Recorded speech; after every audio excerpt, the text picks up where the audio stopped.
the Heathcote District Football Netball League, Cam. I'll give you the games and see if anything sticks out for you at the moment. But North Bendigo play Mount Pleasant. Colburn Abbon clashed with LBU. North Bendigo would be close, wouldn't they? To maybe tip them? North Melbourne, that is. North Melbourne? Oh, gee.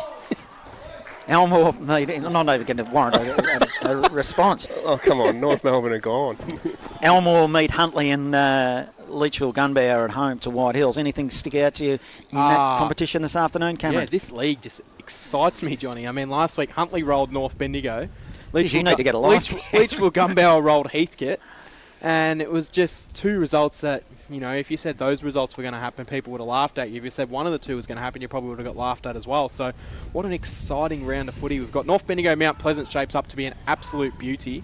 And then Elmore against Huntley. Huntley, after that win against North Bendigo last week, will be looking to get their percentage up and going against Elmore, you would think. But Elmore, no easy beats at home. And Leachville Gunbower, they had an impressive win against Heathcote last week, but now they've got another big test against White Hills. So it's a fascinating league, Johnny. It is. We'll keep But yeah, that Leachville Gunbower White Hills game is what I'm going to be keeping a really good eye on.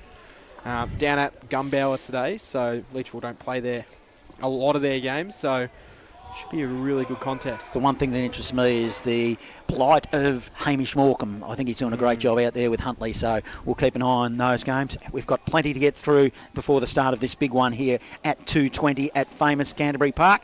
At three-quarter time, it's 8 minutes into the last, in fact. Eaglehawk are now 2-7-19 to Gisborne 7-5-47. Plenty more to come. We'll take a short break, and after that break, we will have the superstar from the Gisborne Football Netball Club, Jack Reaper, will join us, where local footy lives at Fresh Bendigo.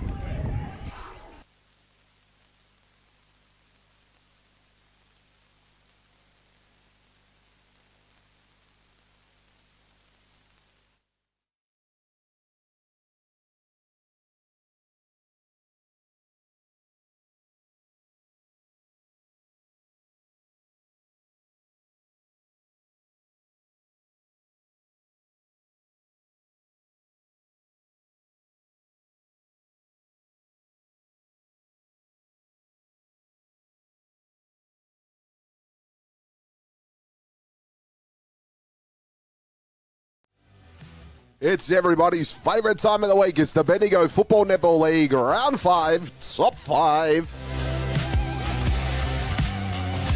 And at number 1, it's Jack Lefroy from Kangaroo Flat. A great snap out of the pack and a smart finish.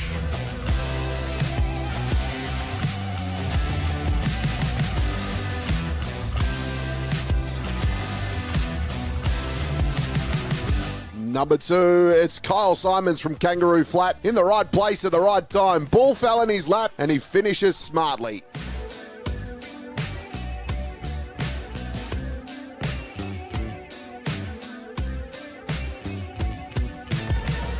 Number 3, it's Ryan Burke from Gisborne here. Collects the ball, then goes around the body, but got poleaxed. But lucky it went through for a goal.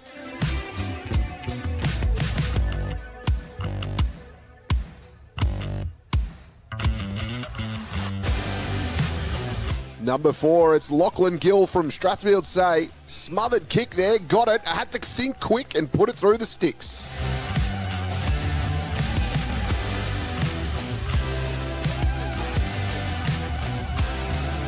Number 5, it's Riley Wilson from Strathfield Say. Collected it, turned, and then he just put an absolute mongrel towards goals, scoring that one.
Local footy lives at Fresh Bendigo, and we are here for round 6 of the Bendigo Footy Netball League.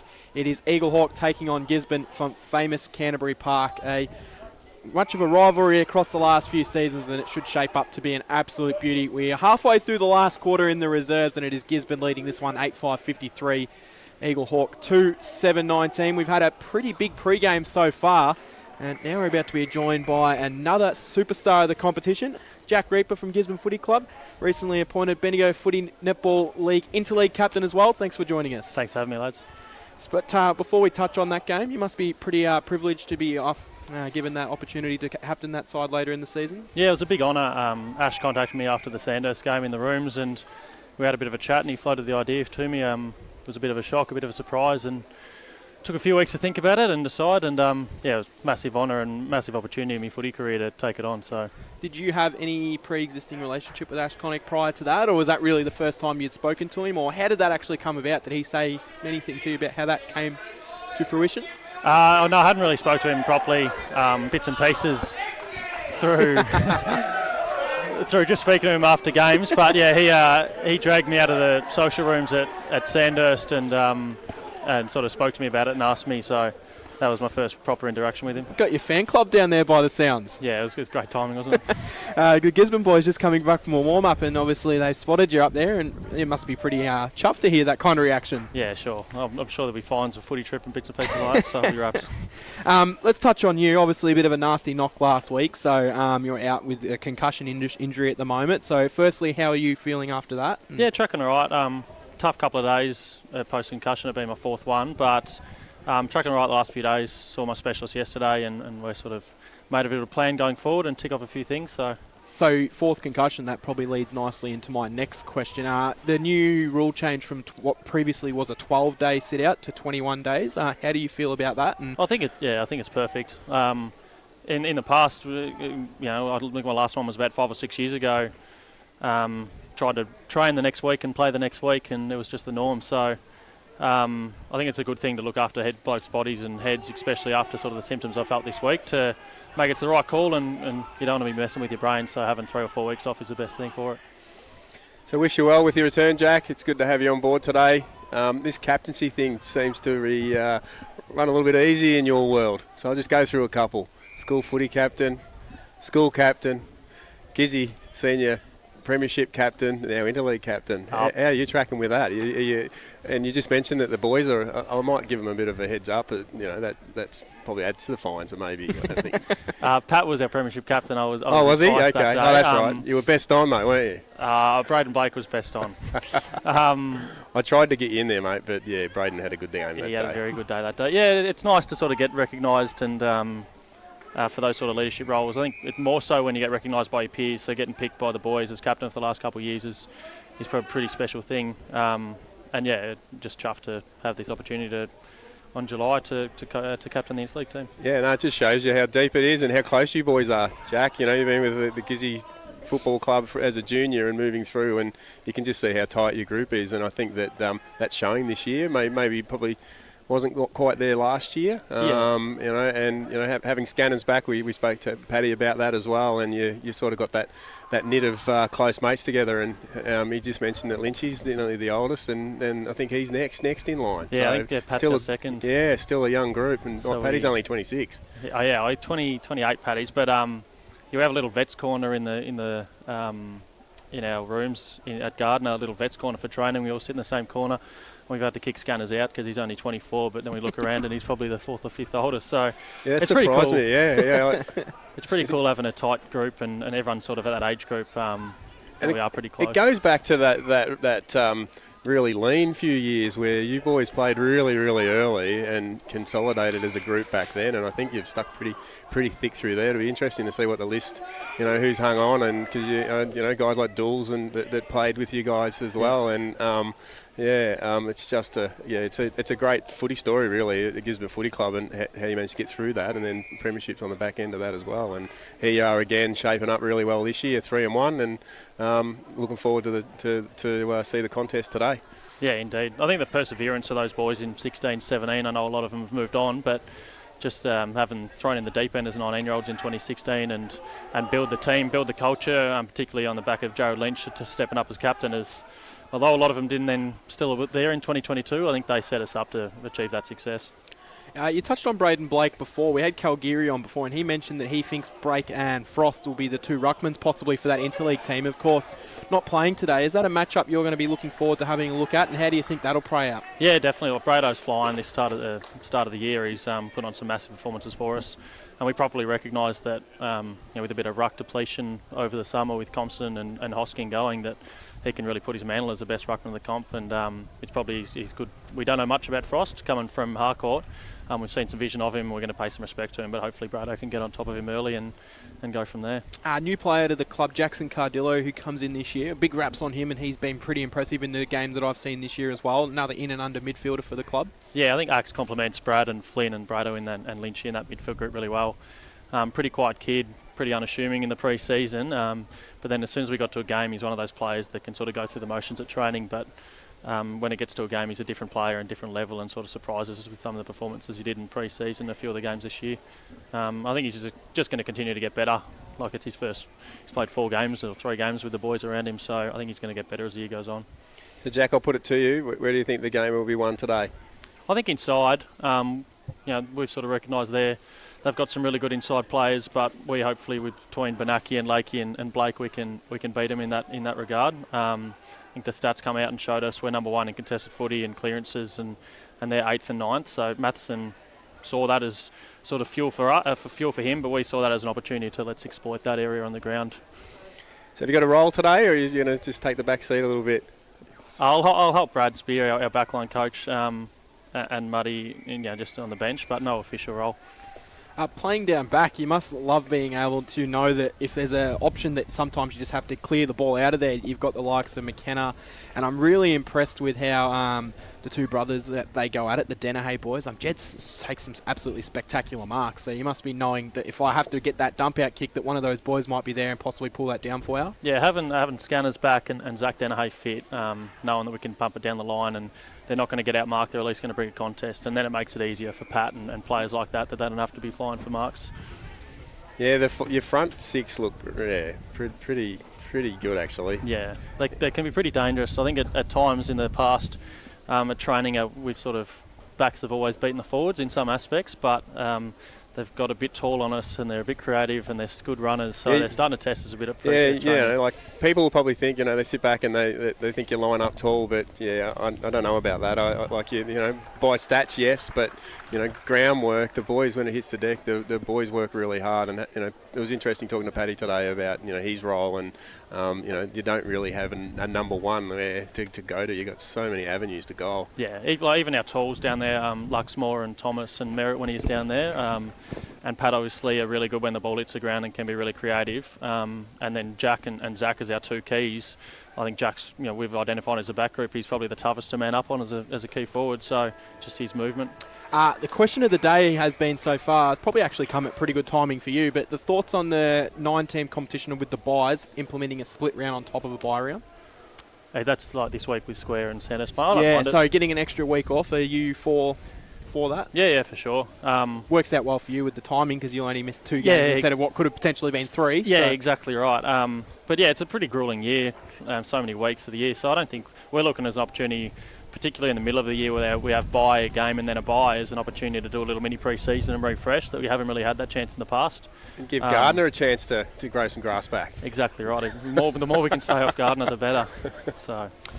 Jack, local footy lives at Fresh Bendigo. We've been chatting with Jack Reaper of the Gisborne Footy Club and recently appointed Bendigo Footy League captain. Full-time in the reserves here, so we better let you go so you can get involved for the senior competition. Thanks for joining us here on Bendigo's Fresh FM. Thanks for having me, guys. Have a good day. Thanks, Jack. That was Jack Reaper of the Gisborne Football Club, absolute superstar of the competition, and of course we will be seeing him in a few weeks back on the field for Gisborne and what leads into the interleague break in early July. So, terrific player and a terrific person as well.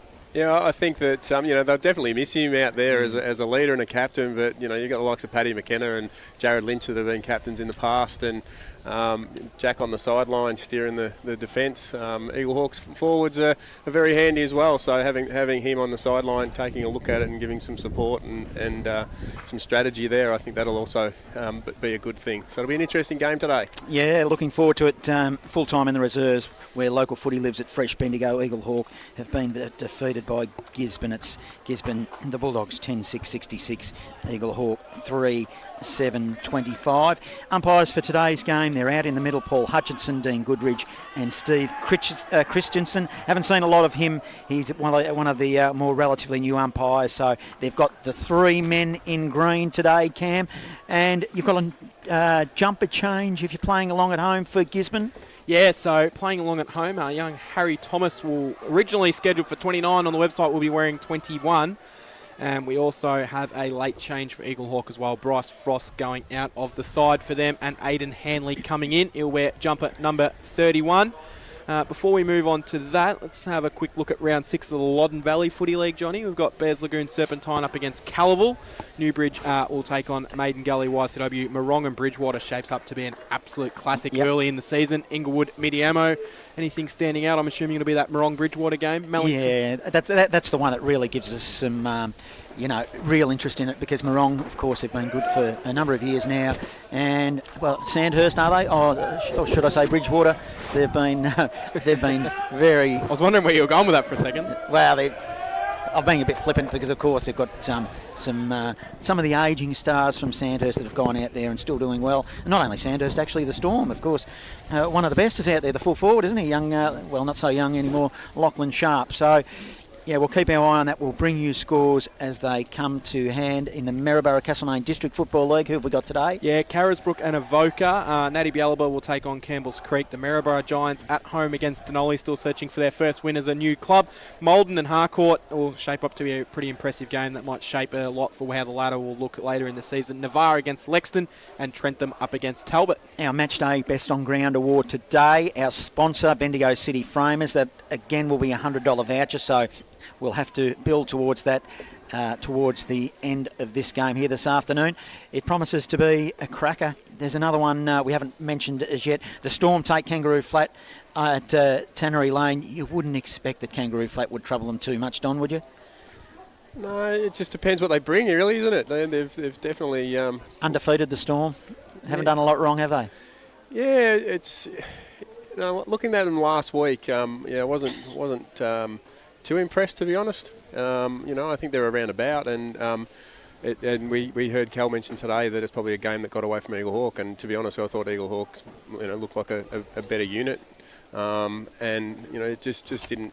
They've got a couple of key forwards, Strath, and I just think that probably Eaglehawk should have Strath. So as we move through, I think, and Cal mentioned that as well. So I'm thinking that I know that they're zip, but I don't know. Only a couple of minutes away from the start of this big one, Eaglehawk and Gisborne. How does it play out in your mind? Yeah, it's 3-1 on the tally. It's just with the outs that Eaglehawk have, and I know that Jack's out, but I just think that they're probably the form team at the moment, Gizzy. Sandhurst is the only team that's beaten them, and it's going to be very, very interesting to see how that ruck contest pans out and the midfields and that forward use. So they're across the ground, they're pretty well matched. But it's going to be a real ding-dong battle, I reckon. It's interesting you do touch on that, because I know we looked at that Gisborne Sandhurst game earlier in the year, and I just feel that was Gisborne's first game for the season, where Sandhurst had that lead in the week before. I feel like that made a massive difference in how the end of that contest played out, and what was quite an even game for a long period, and then Sandhurst were able to get on top. So I probably tend to agree. I probably think Gisborne probably are that form team as well. Sandhurst have had a couple of easy beats over the last 2 weeks in South Bendigo and Maryborough. So you just feel like the way that Gisborne's going, it sets them up beautifully for a crack at the second half of the year. And I'm leaning towards them today in this game against Eaglehawk here. I think they would probably feel that they should be winning by 5 or 6 goals. Well, I'm and going it'd to be a statement to beat Eaglehawk at Eaglehawk by a reasonable margin too. I think I might lean the other way, Don, and my reasoning is that Jack Reaper is such an influential player down back. Not so much how good a player he is, it's just the structure of the whole back line. So Darcy Richards up forward, who's been prominent in the couple of games we've seen him out here, and also young Isley as well. They've got some talls down there, so if delivery into the forward line is pretty smicko, I'm going to tip an upset, if you could call it. Well, it will be an upset, wouldn't it? Well, we talk about, to reference it to AFL, he's almost like that Wiedering in the Carlton backline. You saw when he went down injured, the Carlton backline went to absolute shambles last night. So let's hope that it's not a similar situation for Gisborne here. But you're right, he is such a huge leader and such an influential player.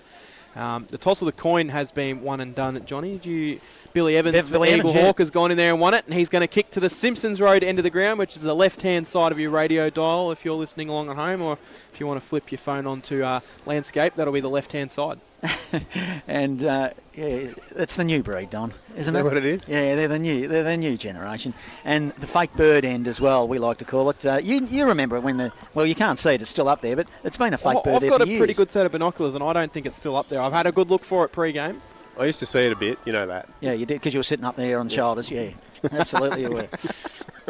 So, give us a tip, Don. Did you officially give us your tip or not? No, I didn't. I think Gisborne, Eaglehawk are hard to beat here, but I just think that you mentioned they might be stretched down back, but I think it might be a little bit the other way. That lead in when we talked about the potency of what Gisborne have up front. If it starts to shift a little bit, and that ball, Jack mentioned about their focus today is the contested ball use in forward. I know that having Jack Scanlon back is a good thing to have as a forward, but I've seen him play centre half back as well. So, and he does play that position very well. So if things tighten up a little bit, they might want to swing him down to take a roll.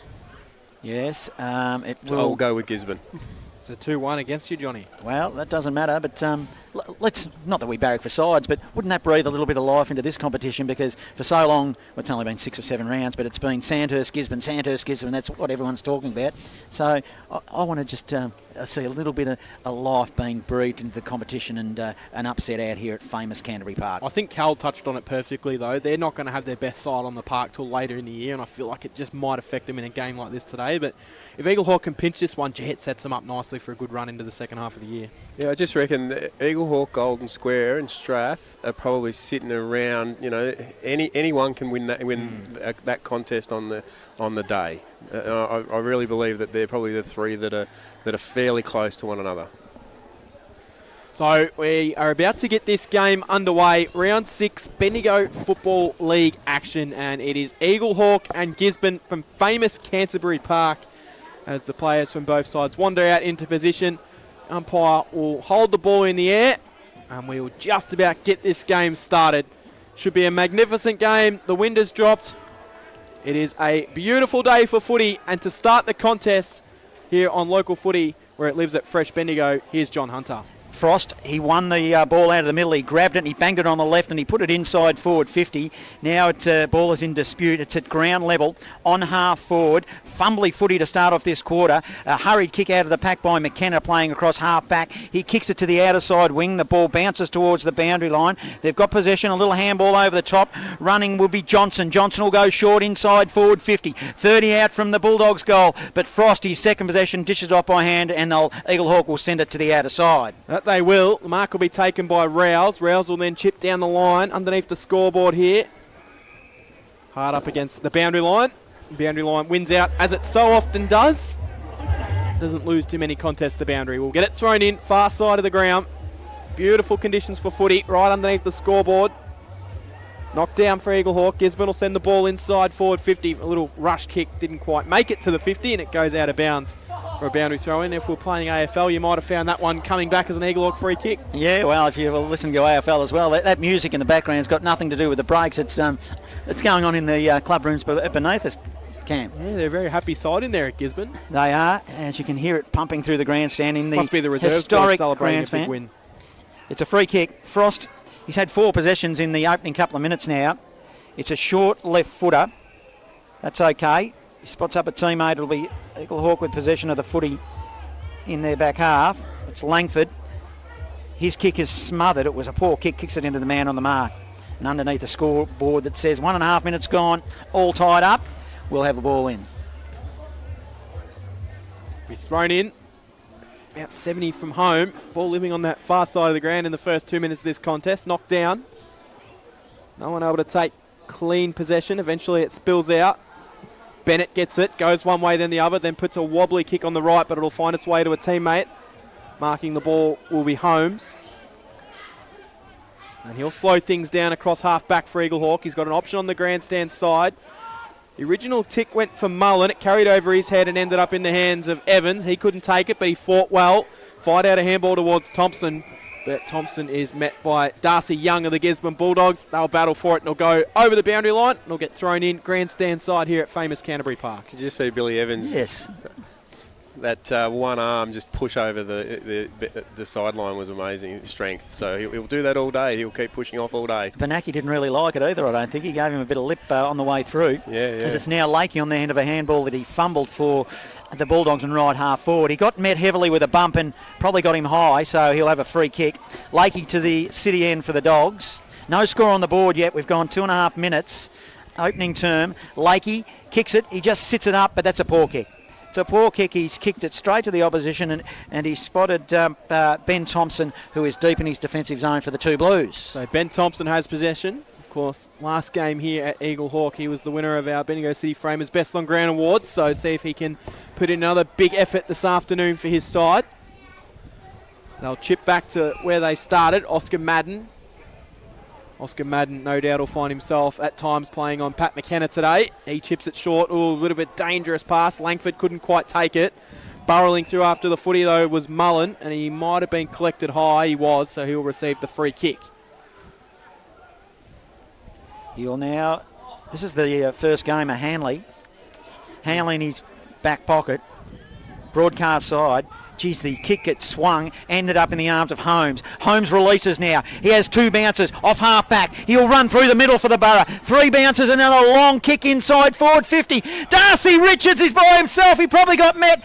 Hurry kick from the pack by Jonty Neves. I thought Richards might have got a free kick. He didn't. It was a minor score. So the fourth score of the afternoon, one behind to Gisborne, yet to score. A little bit unlucky, wasn't he? He looked like he was in the box seat. He got in behind their defence. In fact, I think he is receiving I think a free they've kick actually here, Johnny. brought it back, yeah. So it is going to come back. It had to be front on contact, surely. It's a late call, though. It must have been called by one of the other umpires, too. Well, it could have almost been, if that was the case, advantage. Yeah, for sure. Because Neves picked it up and tried to kick a goal goalward. But it's now Darcy Richards to the Simpsons road end. Puts it through for a major score. So Eaglehawk have hit the scoreboard. Score sponsor Parsons Towing in Castlemaine, where local footy lives at Fresh Bendigo. It's 1 goal straight 6. Gisborne yet to score. 4.5 gone opening term. Local footy lives at Fresh Bendigo. Yeah, just reviewing that and looking at that, the umpire that was in control had called play on. It came from the central umpire in the middle of the ground, the second umpire. So they got lucky. The advantage rule's always got hairs on it, hasn't it, I think? And, if they had paid advantage, they would have been now just had kicked that behind. Yeah, that advantage rule's a bit of a hard one, though, because if the goal was kicked, I'm sure it would have been called advantage. It would have been. You would have thought. Back in the middle we go. Frost will get first hands on it. It'll be taken and sent forward by Thompson. In fact, it was Evans inside 50. Mark's been taken. Good play. And a good strong mark has been taken, and it'll be a chance for a shot on goal for Jonty Neves, who we thought might have taken the advantage before for a minor. It didn't count, so he has a chance to make it one straight goal. Probably not a bad toss to win, John. When looking at the Australian flag in front of us here, it's blowing down to the club room's end, the Eaglehawk club room, Simpsons Oval, yes. Simpsons Road, yeah. Jonty Neves, 35 metres out, directly in front. On the left, goes goalward, and the goal umpire doesn't move.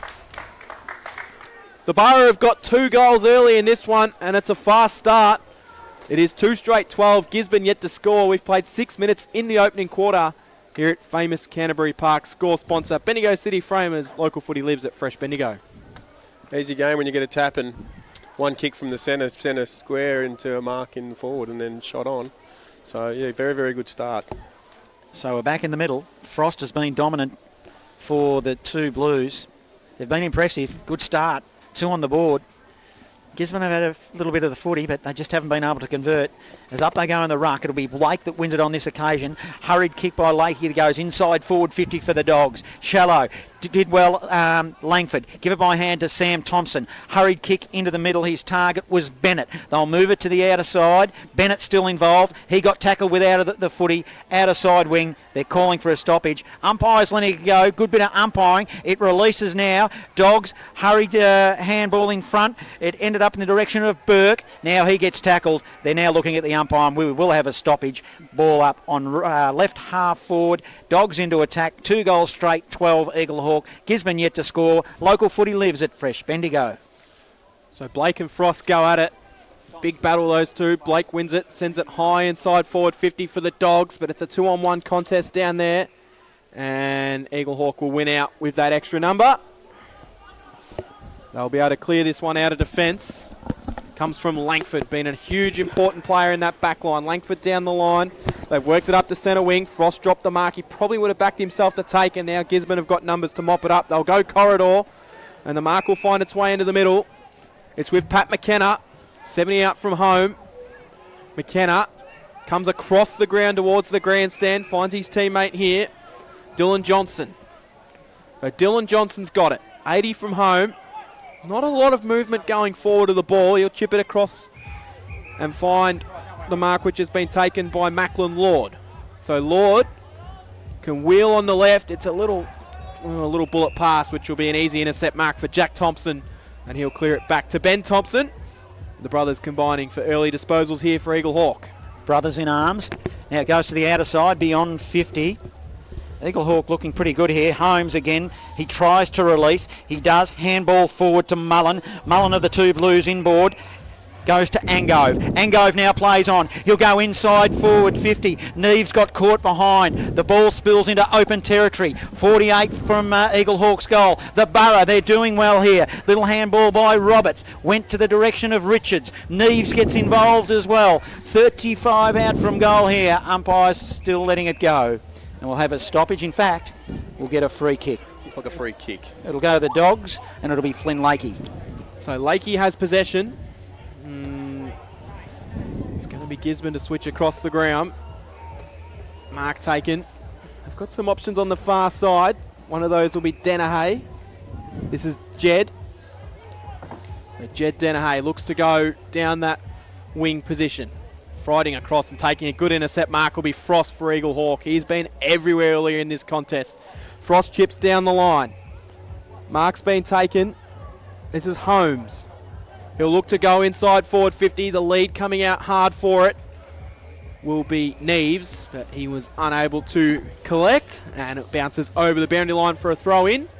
Deep inside forward pocket, Eaglehawk into attack. Simpsons Road into the ground. We've played 10 minutes in the opening quarter. Eaglehawk leading it by 2 straight goals. The Borough look impressive in the opening stages of this game. It's in their forward zone.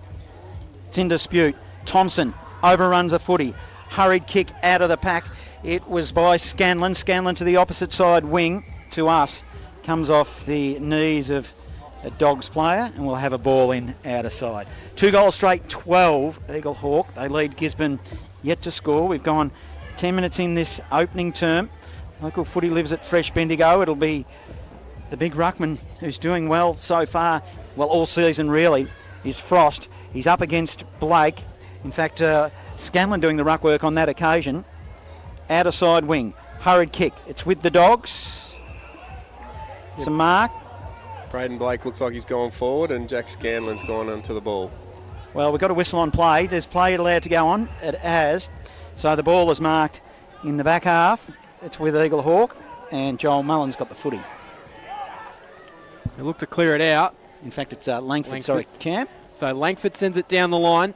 Kick not his greatest, and Gisborne will be able to retain and force a stoppage. There'll be a ball up.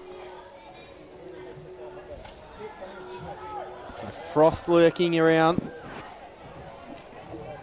And Scanlon goes up. Ball goes back down. Thompson in there for Eaglehawk. Are able to work it out though. Sam Graham got the handball out. They work it up towards centre half forward. Good mark taken down low for the Bulldogs. They can look to wheel and go inside forward 50. That they do. That was Braden Blake. Sends it towards goal. It might bounce over the back of the pack. It does. Quick flying shot from Gisborne there from McKenna. Minor score. So they're on the board for their first score of the afternoon, which is a minor.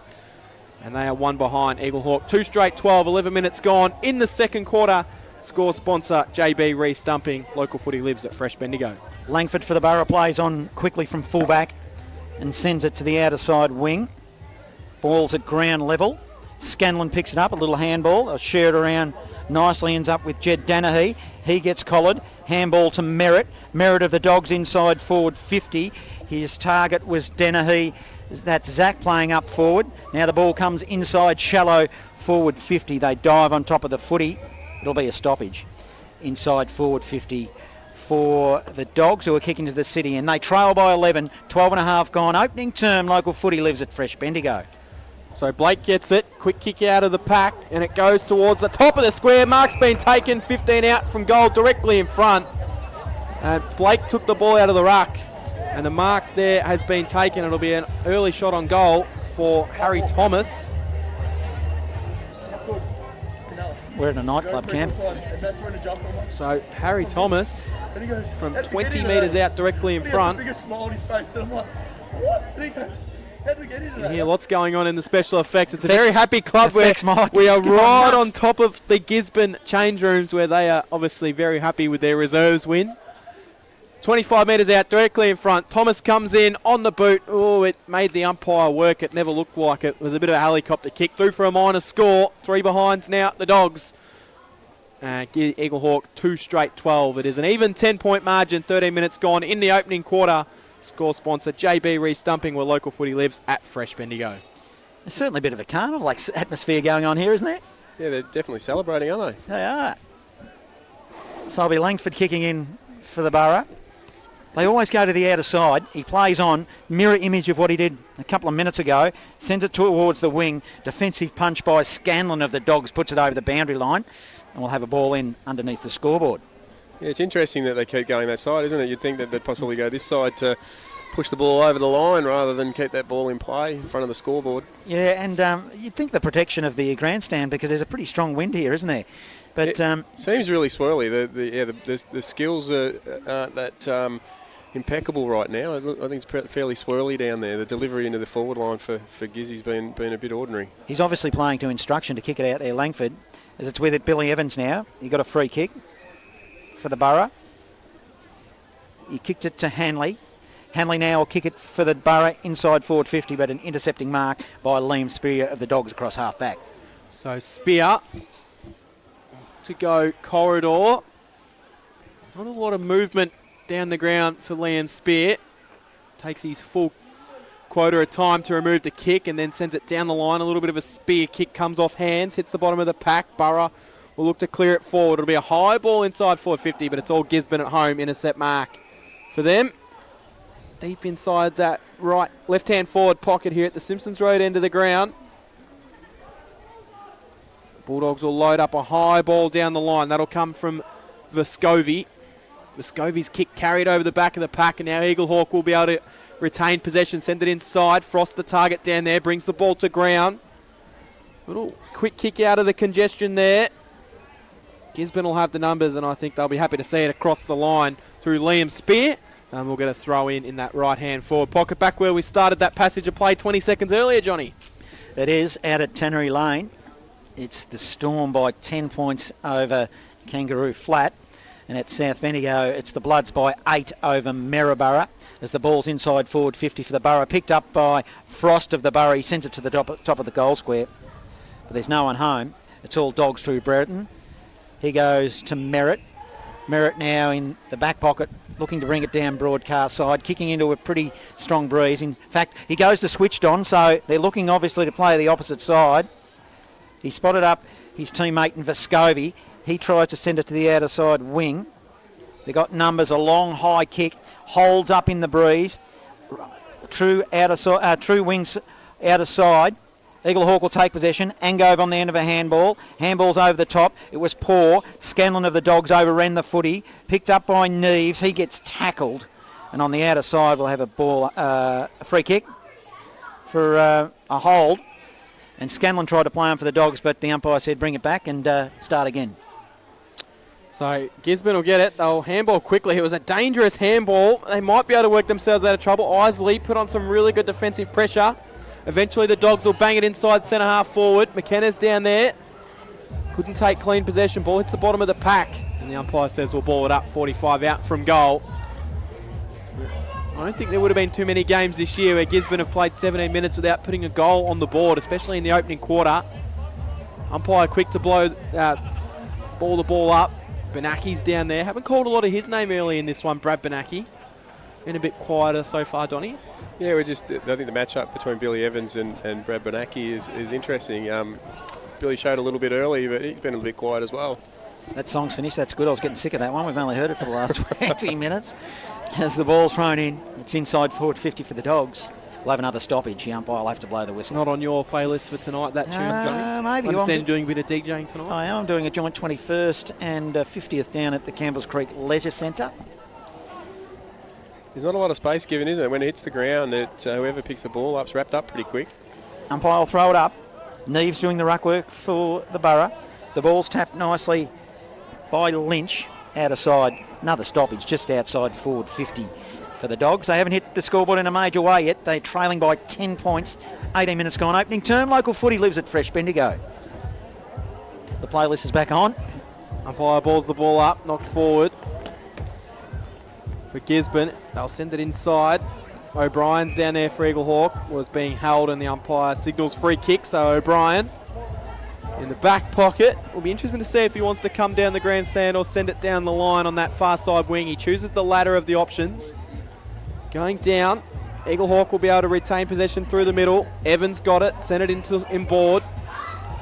Picked up nicely by Richards. Richards fires the handball out to Holmes. He spins his way out of trouble, then gets onto his right, sends it down towards the Isley direction. It just carries past him. Isley was down there, did well. Ball hits the ground. Gisborne should have numbers to clear out of pressure.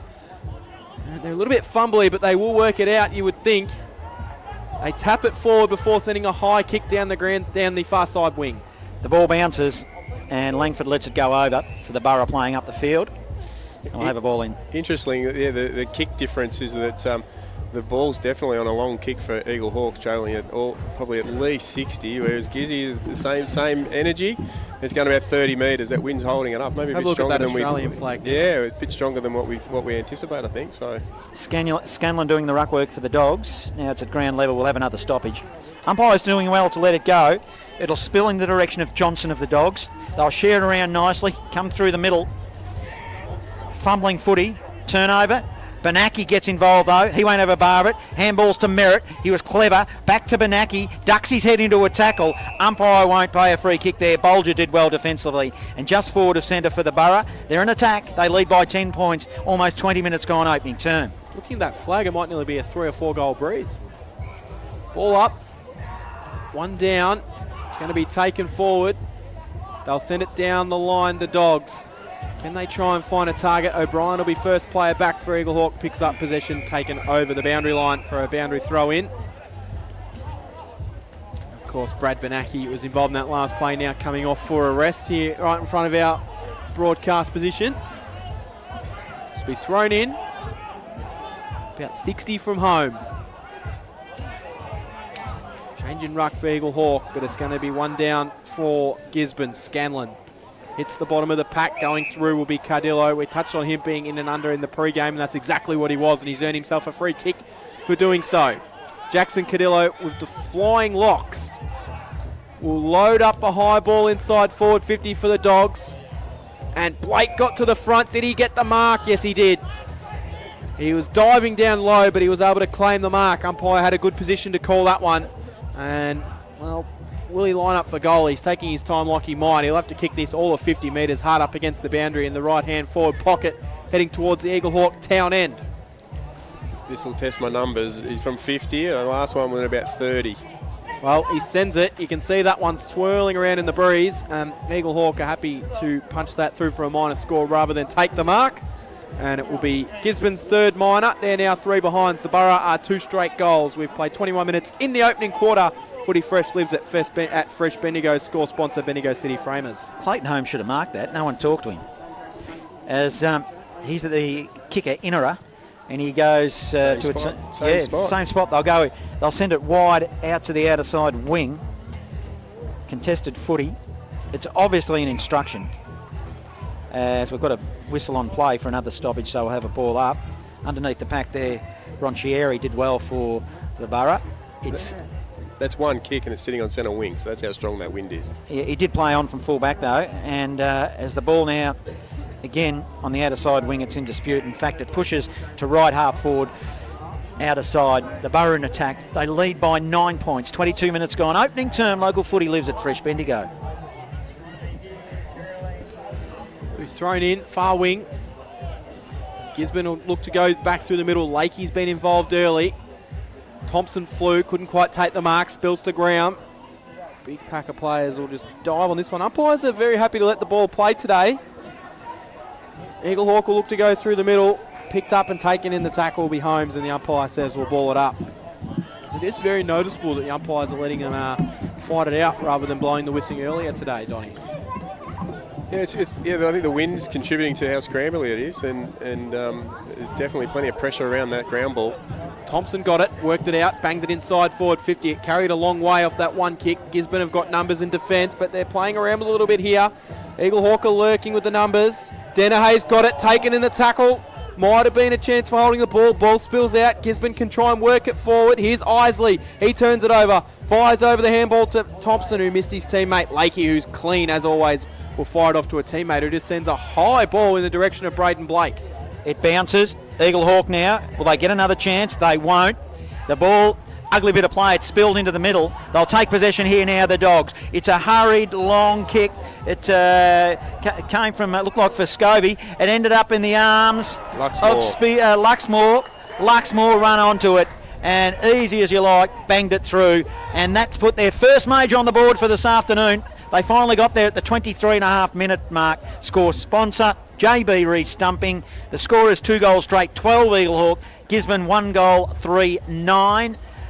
Local footy lives at Fresh Bendigo. Yeah, 23 minutes in, it's taken them a while. It's just going to maybe the state of play today, kicking goals at the bird end, as you say. The fake bird end. The fake bird end. Well, it's the town end. We can go with the town end, Don. The town end? Yeah, the city end, yep. Still yet to spot that fake bird in the trees, but we'll move on. Into the middle we go. Umpire taking his time to ball this one up. Flying up, and Braden Blake just grabbed it as Frost went early. Then he fended off Thompson, and then he sends the kick wide. Good play from Blake. Mark not taken on the far wing. Might have been a downfield free kick. Possibly Blake may have been dealt with after he got rid of the footy. So Gisborne will receive a downfield free kick underneath the scoreboard here. Look to load up inside forward 50. Not a lot of movement forward of the ball, so he's just going to decide to bang a high ball in towards the hot spot. Can he get the Flyers? Chance there for them was Merritt, unable to take possession. Ball spills to ground. Umpire wraps his arms and says, high tackle, free kick, Eaglehawk. Young Jack Thompson in the long sleeves will receive. He kicks it to O'Shannessy. It was a dangerous kick, but he's got time and space now. You send it down broadcast side. Hits Isley. Isley, Ango's running for him. Gives it by hand. Angove inside forward 50 to Richards. Dumped it on his head a little bit, but he used his body nicely and takes a mark, and he'll have a shot at goal. It was a great play, wasn't it? They're not mucking around with it. They're very, very clean through that middle of the ground and looking to deliver the ball long into the forward line. And Darcy Richardson is now got a set shot from about 35 out? Yeah, well, he's kicked a lot harder goals than this over the years, Darcy Richards. He was in the box seat, yeah, that back shoulder with that ball coming in through with the wind. So it was very, very good positioning on his behalf. Man on the mark's only about 35. Richards now, slow and deliberate. In he comes, and I reckon he's got it. No, he's missed it. Missed it. He celebrated it, though. He did. It looked a goal for me as well, but I'm not the umpire, am I? But 2-1-13 to 1-3-9, 4-point margin, 26 gone. I'm agreeing with you, Johnny. I thought it went through. Local footy lives at Fresh Bendigo. It did look like it went through from here, didn't it? He gave the big come on and pumped out the chest all for nothing, but Gisborne will bring the ball back into play. They'll clear it out. Easy job, goal umpire John, when you think about it. If the celebration's strong, you've got to half think that it's gone through, don't you? I've always made comment that the posts here at Eaglehawk are smaller than posts at other grounds, and I reckon that plays a bit of a factor sometimes. I don't know if that's just me, but maybe some taller goalposts might be in order here at famous Canterbury Park. Not that we're picking on the ground, because it is a magnificent facility here at Eaglehawk. We're sitting up and against the grandstand here on what is a beautiful day for footy. We'll get it thrown in on the far wing, about 60 out from home for the Borough.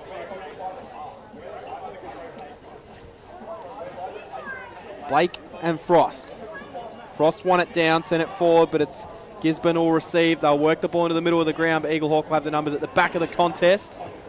O'Shaughnessy almost got the handball. Instead, they decided to give it off to Thompson. Thompson sent it down the line. Put Ron Cherry under it a little bit. Gisborne work it out. Sam Graham. Oh, he fumbled at the wrong moment. It's picked up. It'll be sent short from Eaglehawk. That'll come from Rouse. And Rouse's little dinky ball has found its way into the hands of Darcy Richards. And he'll line up from about the same distance, but about 5 metres closer to the boundary in this left-hand forward pocket, kicking towards the Simpsons Road end of the ground. I think we're in a pretty good spot here to judge this one. Well, We got the last one wrong, so let's see how we go this time. basing on that flag right above his head, he'll look to start this one right and hope it comes back. Darcy Richards will come in. He's got 1 goal, 1 so far today. Looking for his second. He does just that, and look at that, coup in the breeze. He turns and celebrates that one before the goal umpire signals. Brave after the last effort, but that one wasn't missing. Eaglehawk get their third, and they've got an 11-point margin early. 3-1-19. In fact, it's a 10-point margin. Gisborne 1-3-9. As we are deep in red time in the opening quarter here at famous Canterbury Park. Score sponsor Bendigo City Framers, where local footy lives at Fresh Bendigo. He struck that beautifully, didn't he? A minute ago he had a shot from a similar spot, but geez, he measured that one beautifully and used the breeze to effect, and it came straight around and went straight through the centre. Back in the middle, umpire Goodridge. He'll throw the footy up. Blake back into the middle doing the ruck work against Frost. Blake grabs it out of the middle, then he bangs it inside forward 50. It skews wide. His target was Luxmore, couldn't find him. As O'Brien for the Borough grabs the footy and steps over the boundary line. As the siren sounds here at quarter time, where it's Eaglehawk 3-1-19 leading Gisborne 1-3-9. So an interesting start here to this game. Pretty swirly conditions in other games in the Bendigo Football Netball League out at Tannery Lane. The Storm 5 goals straight, 30 lead Kangaroo Flat 3-3-21. And the Bloods lead Maryborough out at Harry Trott Reserve. It is 1-4-10 to 2 behind. And here at quarter time, we're up to round number 6. It's a split round. It's Eaglehawk, they lead by 10 points. 3-1-19. Gisborne 1-3-19. Where local footy lives at Fresh Bendigo. It's everybody's favourite time of the week. It's the Bendigo Football Netball League Round 5, Top 5. And at number 1, it's Jack Lefroy from Kangaroo Flat. A great snap out of the pack and a smart finish.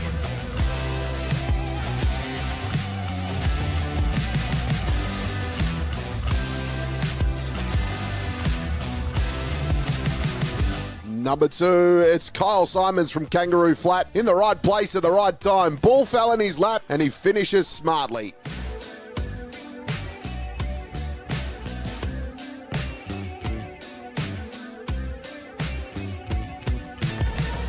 Number 3, it's Ryan Burke from Gisborne here. Collects the ball, then goes around the body, but got poleaxed. But lucky it went through for a goal.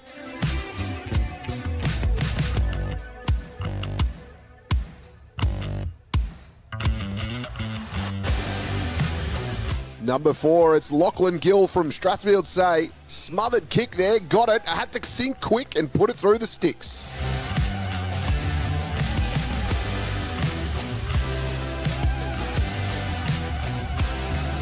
Number 5, it's Riley Wilson from Strathfield Say. Collected it, turned, and then he just put an absolute mongrel towards goals, scoring that one.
Live from famous Canterbury Park, it's round 6. It's a split round this week. We've got one game next week, which will be the Ron Best Memorial Cup. That'll be Golden Square against Sandhurst, which will be an absolute ripper. But it's all about the here and now at famous Canterbury Park, where Eaglehawk, they had a pretty strong breeze they were kicking with. They lead by 10 points. They are 3-1-19 to Gisborne 1-3-9. John Hunter, Cam Power and Don Moran bringing you all the action from famous Canterbury Park, where local footy lives at Fresh Bendigo. In other games, the Storm lead by 8 points against Kangaroo Flat out at Tannery Lane, and South Bendigo lead by 16 against Maryborough. It is 2-6-18 to 2 behinds, and Castlemaine have the bye. The goal kickers in this game, Darcy Richards had 2. I reckon he had 3, but the umpire didn't agree.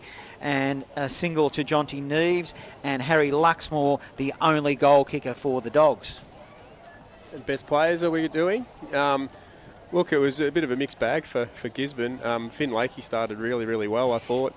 Drifted out a little bit. We haven't seen much of Brad Benaki.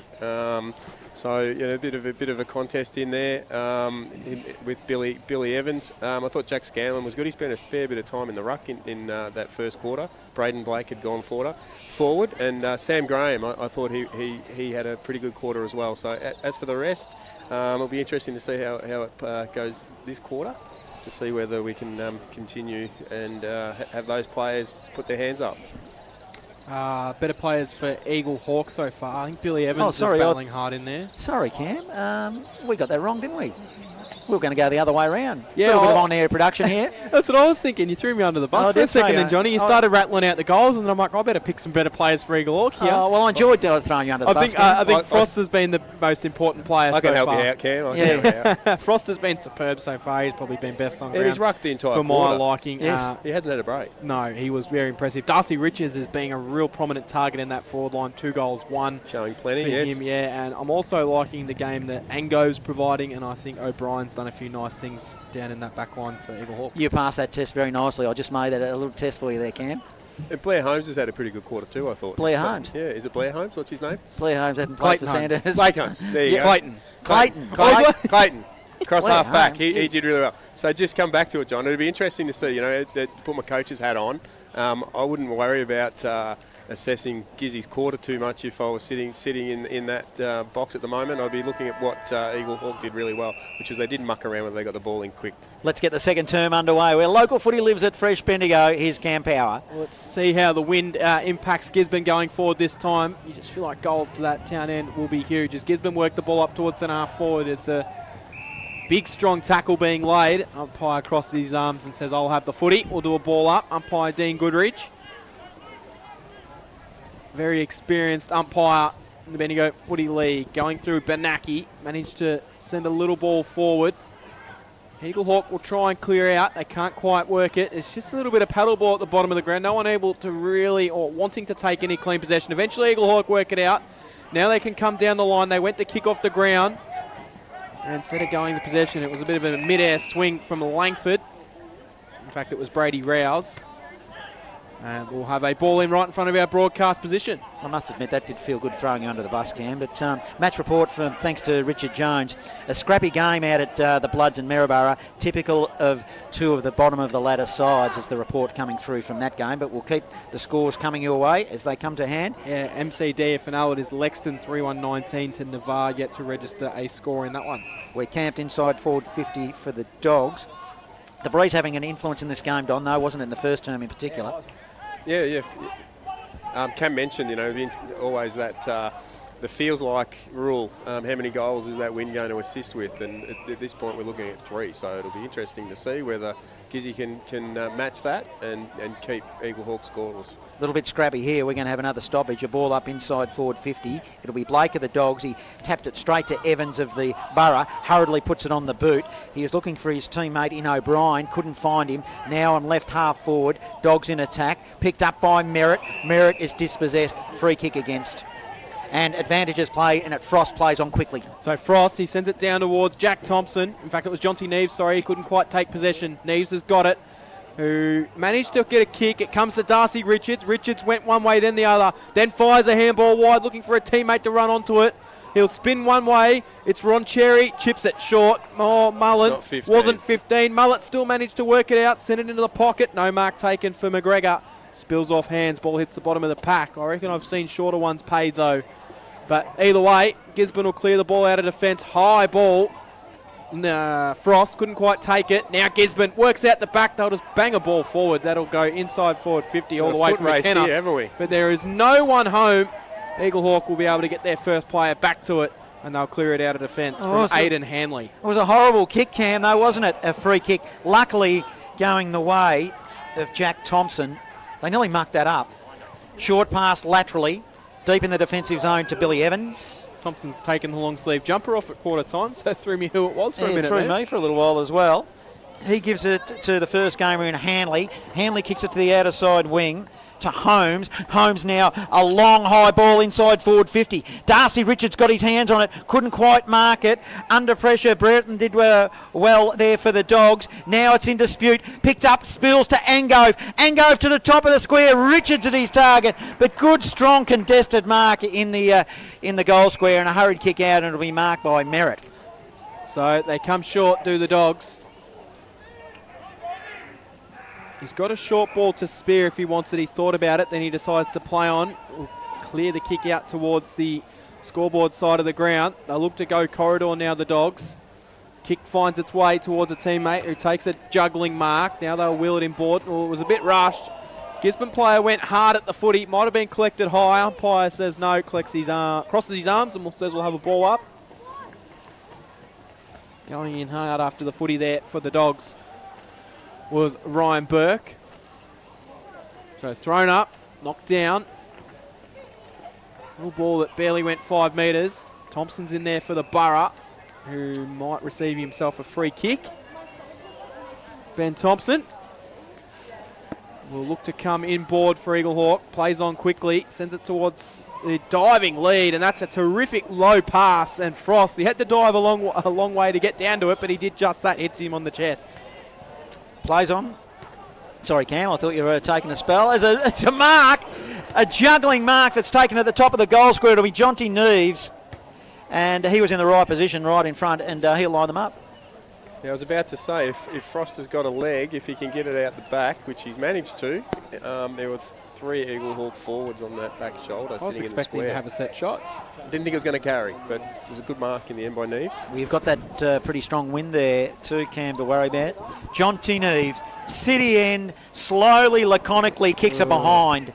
He just took that far too easily. You could see he was going to miss it. You've got to take those chances against the breeze. Oh, gee whiz. 20 playing 9, 5 minutes gone, second turn. That's a coach killer, Don. Yeah, for sure. Yeah, it was so difficult for Gisborne to score at that end, and he had an absolute gift, didn't he? So Shapano got it in the back pocket, then chips it back to the goal square. Now they'll clear it out. Just seems like maybe it's an instruction to look to play that scoreboard side, as has been majority of the play down that wing today. High ball down the line. Eaglehawk will get the numbers at the back of the pack. O'Shaughnessy feeds off the handball. Now they'll come inboard. It'll come inboard from Langford. Langford's kick didn't quite find its teammate, but they might be able to work this one out of pressure. Showing and going was Evans. He shrugged his way out of a tackle. Got the handball out wide. McGregor went through, couldn't pick it up cleanly. Still battling away. And now a big pack of players will dive on top of it. And he was lucky not to get going holding the ball, but his strength that was mentioned earlier come to fruition there. Umpire Goodridge will ball it up. Broadcast side. Fresh airy by both ruckmen. Spills to Benaki of the Dogs. True centre wing. Short pass, bullet ball. He's hit up his teammate nicely in Thomas. Thomas will go inside forward 50. Spills in the direction. I reckon who's got on the end of that? Was it McKenna on the end of it? Yes, McKenna, it was Paddy, yep. Paddy McKenna on the end of it has slotted one against the flow, really. They had a chance gone missing. Jonty Neves at Eaglehawk, and they've paid the price here. So it's 3-2-20 Eaglehawk. Gisborne 2-3-15. 7 minutes gone, second term. Score sponsor JB Restumping. Local footy lives at Fresh Bendigo. When you get an opportunity to put one on the board kicking against the wind, you need to do so. So I agree with you. Neves really has cost them there. You don't give Paddy a chance. back shoulder, managed to turn his defender around and kick an easy goal in the end. Back in the middle we go. Blake won it down. Free kick was paid. Gisborne take the advantage. They'll go inside forward 50 from Jared Lynch, and he's found his way to a teammate. The advantage was paid, and it's going to result in a shot at goal for the Dogs. All players stopped then. How can that be? Might be Thomas there with the ball, I think, Cam. Yeah, he'll line him up from about 50 metres out by the time he releases the ball. That might be a pivotal moment, that moment of the boundary. It just seems the momentum swung, hasn't it? Early to go that way, but yeah, we'll have a chat at the end of the game about that one. That might be the moment. And he comes on the right, sends it goalwards. There's many moments in a game of footy, John, but let's record that one and we'll see whether that one pops up. We'll put an asterisk beside it. Yeah, for sure. Harry Thomas unable to convert. 2-4-16, the Dogs, 3-2-20, Eaglehawk. We've played 8 minutes in the second quarter. Eaglehawk leading this one by 4 points. Score sponsor JB Re-Stumping. Local footy lives at Fresh Bendigo. Well, Langford for Eaglehawk will play on from fullback and he'll bring it broadcast side. They'll set themselves. Isley was the target. Front and centre. Frost getting involved. They're sharing it around. Thompson as well. Short pass over the top to Isley. True centre wing. Broadcast side just in front of us. They lead by 4 points. 8.5 gone in this second term. Isley, short pass, it's horrible. He kicked the ground, I reckon. Now it's caused a turnover. Banaki swoops on it. He'll go inside forward 50 and mark that down as another pivotal moment, Don Moran, as that was a very, very costly error, which now sees Luxmore having a shot at goal for the Dogs. Yeah, it's pretty tough when you kick the ground, isn't it? You're sitting on your half-back flank and you kick the ground and it turns over into the centre of the ground. Banaki absolutely, isn't he landed in his lap, didn't it? Luxmore now. Simpsons Road end, kicks his second. That's how you kick them. As they will take the lead now, the Dogs. They go to 3-4-22. To 3-2-20, a 2-point margin. 9.5 gone. Second term score sponsor. Parsons Towing in Castlemaine, where local footy lives at Fresh Bendigo. It just hurts, doesn't it? Everyone was pushing forward to the ball from Eaglehawk there, and then that turnover leaves a wide open forward line for Gisborne, and Brad Banaki hits Harry Luxmore lace out. Yeah, silver service there. If you can get it like that, John, why not? So back in the middle. I've noticed Jack Scanlon's going into the ruck for Gisborne. Frost wins it down. Scanlon was able to get it though, fire it out wide. Evans' kick was partially smothered, so it spills back into his direction. Still battling away. Well done by Scanlon. Paddled it forward. Now it works out backwards. It's with Merritt. Merritt danced one way, then the other. Sends a high ball on the right. Inside forward 50. Coming out, unable to take the mark there was Luxmore. Spills to ground. Lakey stepped way through, gave it off to Luxmore. Luxmore fires goalwards. He's got his third, and he's got 2 in a row. And the Gisborne Bulldogs are starting to roll now. 3 goals for Luxmore. 4-4-28 the Dogs. 3-2-20 Eaglehawk. 10.5 gone in the second quarter. The Dogs by 8 points. Score sponsor Jason Westcott. Builder where local footy lives at Fresh Bendigo. You've got to love midfielders that push forward when that goes in high. Luxmore's contest, not outmarked, brings it to ground. Finn Lakey's work effort from the middle to get to that crumb. And the beautiful spin, then got it back to Luxmore. Providing a target down forward, isn't he? Luxmore, we're out to 8 points. The Dogs kicking to the Simpsons Road end, which is the end which has the advantage according to the Breeze. Lakey got one off Banaki, who was working hard in the middle. Now the Dogs go forward in the direction of Danahy. Ran underneath the footy. Now it's camped at 50 metres out from the Dogs' goal. They dive in on the top of it. Whistle on play. Might be a free kick. No, umpire's letting it go. It will be a stop. No, it's a stoppage. They're all running to it. And we'll have a ball up. 8 point margin. Dogs leave. 11.5 gone. Second term local footy lives at Fresh Bendigo. So the Dogs will get a free kick. They'll send it inside forward 50. Mark's been taken. 50 from home. It's going to be a tough shot at goal.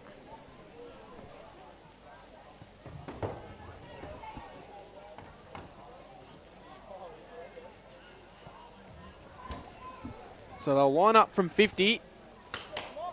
Tough shot though. And the kick will go through for a minor score for the Dogs. 4-5-29. Eaglehawk 3-2-20. 12 minutes gone in the second quarter. The Borough will bring the ball back into play. Langford now. Looks for O'Shannessy. Benaki did well, got his hand in it. Spilled there to Merritt. The old 1-2 running onto it was Benaki. He'll go goalward and put it through for another minor one. So they extend the lead to 10 points now, 30 playing 20, the Dogs. 12 and a half gone, second term, where local footy lives at Fresh Bendigo. Eaglehawk will look to bring the ball back into play. Langford again. Calling for something down the line, then sends it down the grandstand side wing. Hasn't been a lot of play down this grandstand side wing. Isley maybe could have marked it. It looked like he went more of a tap than a mark, and in the end it goes out of bounds for a boundary throw in. Right in front of our broadcast position.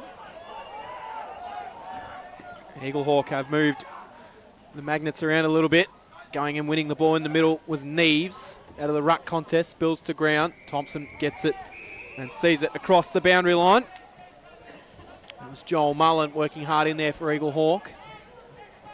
We'll get thrown back in again. Braden Blake going up against Jonty Neves. Neves in the long sleeve. Blake was able to claim it out of the ruck. Fire off a handball to the runner. That runner's Graham. Graham goes goalwards.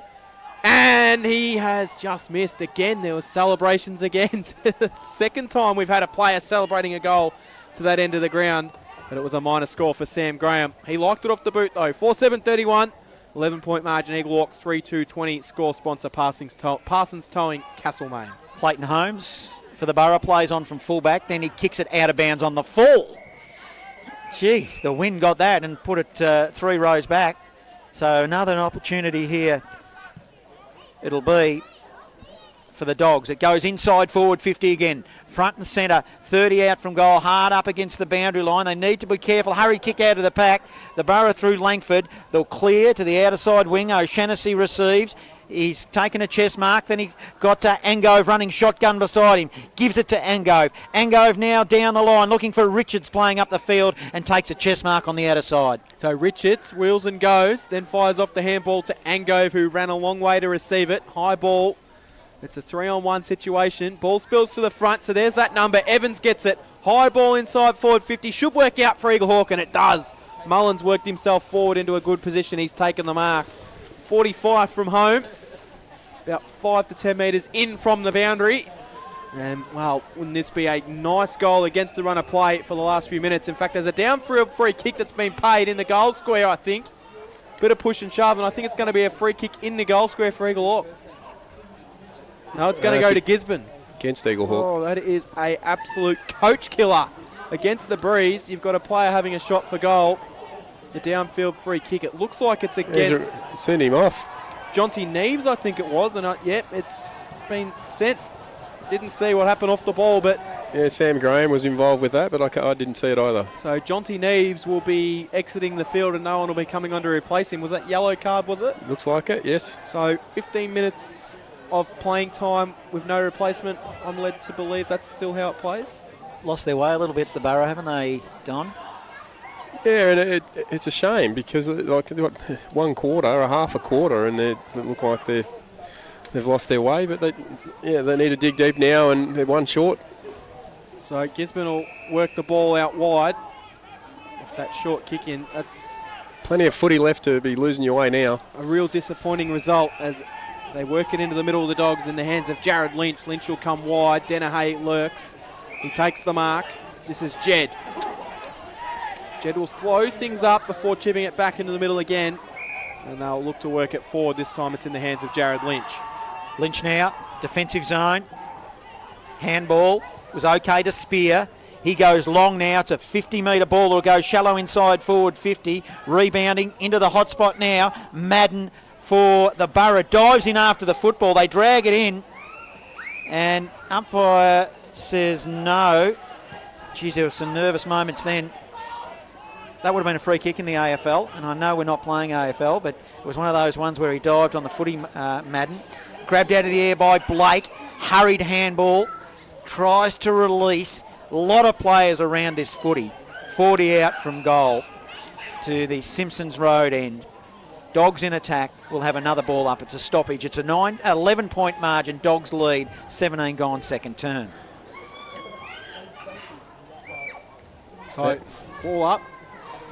Braden Blake just got it upended then. He was nowhere near the ball. There's a little bit going on off the ball here as well. Starting to get a little bit of feeling in this game, Donny. Yeah, well, as John mentioned, I think they're losing their way, Eaglehawk, with the better side. So I don't know why they're starting to attack the body a little bit. Frost won it, sends it out, but it's going to come straight back in from Danahay. Chips into the pocket, couldn't quite find its teammate. Spills out wide, lurking down there is Darcy Young. Kept alive, Eaglehawk happy just to bomb it out of there. Oh, sat underneath it was Roberts. Couldn't quite take the mark. It spills out. It's a high. Oh, Johnson, he's got the shot out, and he was dealt with after he received the kick. It's going to be a free kick for downfield, and now it's on in the forward pocket. Yeah, Corey Roberts was very late then. There's no need for that. It was quite a big bump, and it's going to be a free kick in the goal square. I was watching the fight, so I didn't quite see who the player was that received the ball at the top of the square. But Zach Danahay. It's Danahay that's going to receive the goal. It was a downfield free kick, and it's starting to... It's super undisciplined, isn't it? Eaglehawk starting to lose their way a little bit, and now they've also blown out a 17-point margin to the Dogs. 5-7-37, Eaglehawk 3-2-20. Danahay, the lucky recipient with that free kick. Score sponsor, Jason Westcott, builder where local footy lives at Fresh Bendigo. Disappointing it is by the Dogs. Out at Tannery Lane, it's a 30-point margin. The Storm over Kangaroo Flat. We're out to 17 here, the Dogs.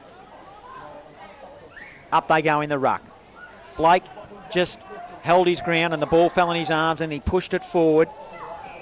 A rolling pack. In fact, it might be a free kick here going the way of the Borough. It is.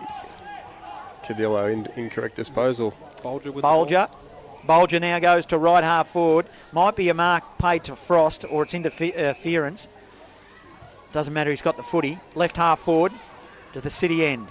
Frost now, the big ruckman. He's having a super season. He's got an awkward looking kicking style, but that was at the ankles there of Darcy Richards, inside forward 50. Picked up now for the Dogs through Brereton. He goes wide and long down the wing, and a mark is contested. It's been taken, and Brereton's got the footy. So it's actually an Eaglehawk mark on that far wing. Oh, sorry, I thought it was the Dogs there. Put you on a bum steer there, Cam. It was O'Shaughnessy. Yeah. Chipped it short. Handball came. Now the run inside forward 50 for the Dogs. Frost couldn't quite bring it down. Spills. In fact, it's going to be a mark paid to the player in front. I thought Frost had hands all over that, but maybe not. Isley's going to be the recipient, and he'll line them up for a huge goal against the run of play to try and get Eaglehawk back on their way a bit here. 35 out directly in front. Come back to that asterisk. I think you might have something there, because if that had been, that would have actually changed the flow of the game. And here's another important moment now. I'm all over it like Cam on a cupcake. He gets this one, and it's getting back a bit closer again, and let's hope they can straighten up, and unfortunately he's missed. So Isley comes in and misses, as called by Don Moran. It's 3-3-21, Gisborne 5-7-37, and Eaglehawk desperate for the next one you feel in this contest. Score sponsor, Bendigo City Framers. Well, they really need it to settle up and give themselves a belief that they can run this game out. Normington plays on from fullback for the Dogs. Then he sends it to the outer side wing. Hurried kick out of the pack by Lakey of the Dogs. Sends it to half forward. Oh, they're out here again now. It's one bounce. It'll be Thomas now with the footy. Goes goalward and slams it through. Zach Danahay is the goal kicker, John. Oh, he handed it off to Danahay. He sure did. So Zach Danahay, that's what happens when you blink for 1 second and when they're moving it so quickly. But Zach Danahay, he's kicked two, but that was a bit of unselfish play, wasn't it? Correct. To give it over. So 6-7-43 Gisborne, 3-3-21 Eaglehawk, 21 and a half gone. Second term, score sponsor Parsons Towing in Castlemaine, where local footy lives at Fresh Bendigo. Goal missed. Town end, straight back down, contest on the wing, and then another one at half forward, and Gisborne kick a goal from that. Frost won it down in the ruck to Evans, who was tackled straight away by Benaki. It's been a fascinating contest, Benaki and Evans going at it. Neither have had a stack load of the footy, but they've been working exceptionally hard for both their sides. Gisborne get it, Blake been absolutely magnificent. Fires it out wide. Coming through is Merritt. Now the Dogs can work it down the line. Ball spills at the back of the pack. Eaglehawk will have numbers, but they're under all sorts of pressure. Coming through, taking possession for the Dogs will be Scanlon. They get a handball, then they send it inside forward 50. Mark's been taken. 35 out.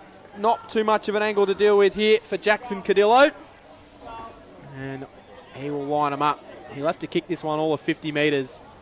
And slightly in line with that right-hand goal post. Just looking at the Australian flag here on the flagpole. It's gone limp. It's gone limp. So Cadillo, in he comes. Loads it up.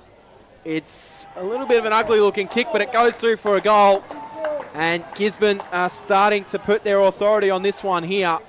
7-7-49. They have broken out to a nice lead. Eaglehawk 3-3-21 as we approach half-time here. And I just think Eaglehawk are hanging out for that half-time break here. Local footy lives at Fresh Bendigo's score sponsor, JB Re-Stumping. Yeah, we're trying to determine what the breeze may offer the team kicking with it. And we may mention a 3 because Eaglehawk kicked 3. Well, now Gisborne have kicked 6. And we've still got probably 5 or 6 minutes to play. That error through Jonty Neves, they haven't kicked a goal since then, No, have they? no. When you're standing at the top of the goal square and just casually as you like, thought he was shelling peas, and well, he obviously wasn't. As advantage is played in the middle here, it's Frost who goes looking for Darcy Richards, but taking a nice mark as Brereton has been good for the Dogs, puts it beyond 50. They're just dominating this game now, the Dogs. They've got on their terms now, haven't they? Into the middle. Bounces, Spear getting involved, dishes off a handball.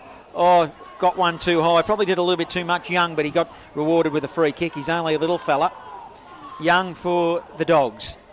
Short pass forward. He's got a lead on. It's a nice mark taken by Thomas, who presented nicely. Takes the mark on half forward. He's got a call and he's honoured it in the pocket. He's had a teammate standing. It might be, I reckon, Lord that's taken a chest mark, and he'll line them up at goal on a pretty tight angle.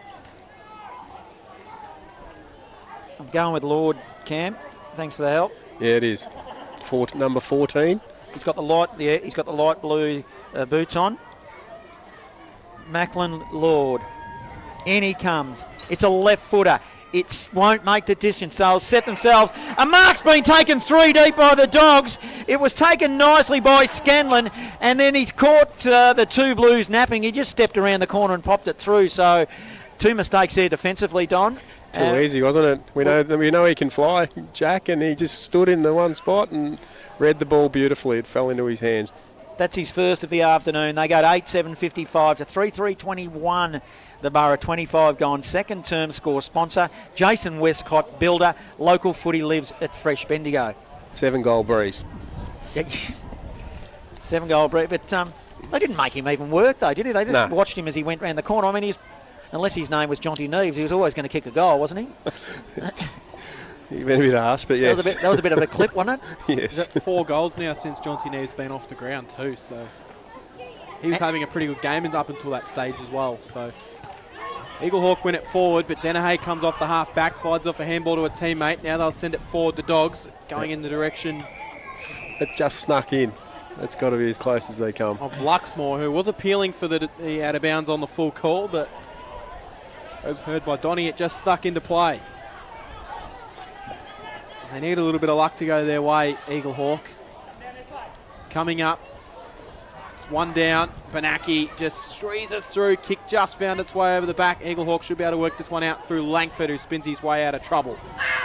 Just tried and almost span back into trouble then, Cam, but he had enough time and space. He puts it beyond 50. Roberts swoops on the ball for the Borough, but it's a stoppage as he's tackled with the footy. At Harry Trott against Maryborough, the Bloods, they've kicked away. It's a 58-point margin, so any thoughts of an upset out there is not going to eventuate. It's just a matter of how far now, as the ball is on forward 50 now for the Dogs. It's a whistle on play. Lakey tried to do too much. Free kick has been given to Jack Thompson. Thompson in his defensive 50. Oh, short part forward. It come off the instep and goes out of bounds. Oh, that was a nasty little kick off the boot. No harm done. All it'll be a ball in. Do you think 27-minute mark at the 50, defensive 50, and you put it out of bounds? Off the instep, a little dinky kick that meant nothing. It's probably one you want to catch rather than put it back into dispute. MCDFNL update, Malden 28 leading Harcourt 21, early stages of the second quarter there, so potentially an upset brewing. Right half forward now, Dogs. Stoppage. Dogs in control here, 55-21 at the 28-minute mark. Blake wins it, then puts it inside forward 50. He kicked it up the chimney to no real advantage. Lakey, good strong tackling from a forward perspective, causes another stoppage. And in the forward zone, in attack the Dogs. They lead 55-21, 28 gone. Second term, local footy lives at Fresh Bendigo. Around the grounds, MCDFNL, this might be the day for the Maryborough Giants, Johnny. They are 6-2-38, Denali 2-3-15. So the Maryborough Giants, a new merger out there looking for their first win, have got a handy 4-goal lead early stages of that one in the second quarter against Denali. Wouldn't that be a huge upset? Denali currently sitting fourth on the ladder. Back here at famous Canterbury Park, the Eaglehawk have worked it forward. Roberts has got it 55 metres from home. He will wheel onto his right foot and he sends a ball in, going back and taking the mark, playing on and hitting the post. Oh, Bailey Isley could have gone back for a simple set shot. He plays on and dribbles it straight into the post. That sums up Eaglehawks' quarter so far. Gisborne will quickly bring the ball back into play and they'll chip short and find Sam Graham. 22 playing 55, 29 gone in the second quarter. Graham determined to switch it to the opposite side, put it in the path of Danahy. Will Isley get another chance? He won't. He picked up the football and he was tackled well by Danahy, but I can see why Isley played on though, Don. I mean, he had the momentum and he was only a couple of metres out from goal, but hurried it, didn't he? But you've got to know where the game's at. It's 29-minute mark. Take your shot. If you kick it behind, you kick it behind. But, you know, what was his advantage of playing on and kicking that? Seriously. Good point. Good point. So they've just handed the ball back to Gisborne. I got nothing, Don. Out of that congestion, there was a kick out of bounds on the full. So Gisborne free kick, but it will not matter as the siren sounds to end the half. And it was a rampaging Dogs in that second quarter. They booted 7 goals with the breeze to lead at 8-7-55, Eaglehawk 3-4-22. That is halftime score here. Score sponsor is JB Re-Stumping, where local footy lives at Fresh Bendigo. Storm out at Tannery Lane lead comfortably by 30 points, 9-4-58 to 4-4-28. The Bloods at Harry Trott, a 58-point margin, 9-6-60 to Maryborough, 2 behinds. And Castlemaine have the bye today. And here at half-time, it is Eaglehawk trailing 3-4-22 to Gisborne, 8-7-55. And they'll go back into the rooms, Don, and they'll be disappointed. I reckon the coach, none more so than him, because they had the game pretty much on their terms for, well, the first 5 or so minutes, and then what happened? And they just lost their way a little bit, and that was the tempo and the way the game was going to go due to the conditions that we've got. We've got a strong wind blowing down, favouring one end, and the game was always going to be a game of quarters. Eaglehawk just needed to hang in there and play a little bit of keepings off, hit the scoreboard when they can. They had 3 chances from the goal square, basically, that quarter, to kick goals, to kick 3.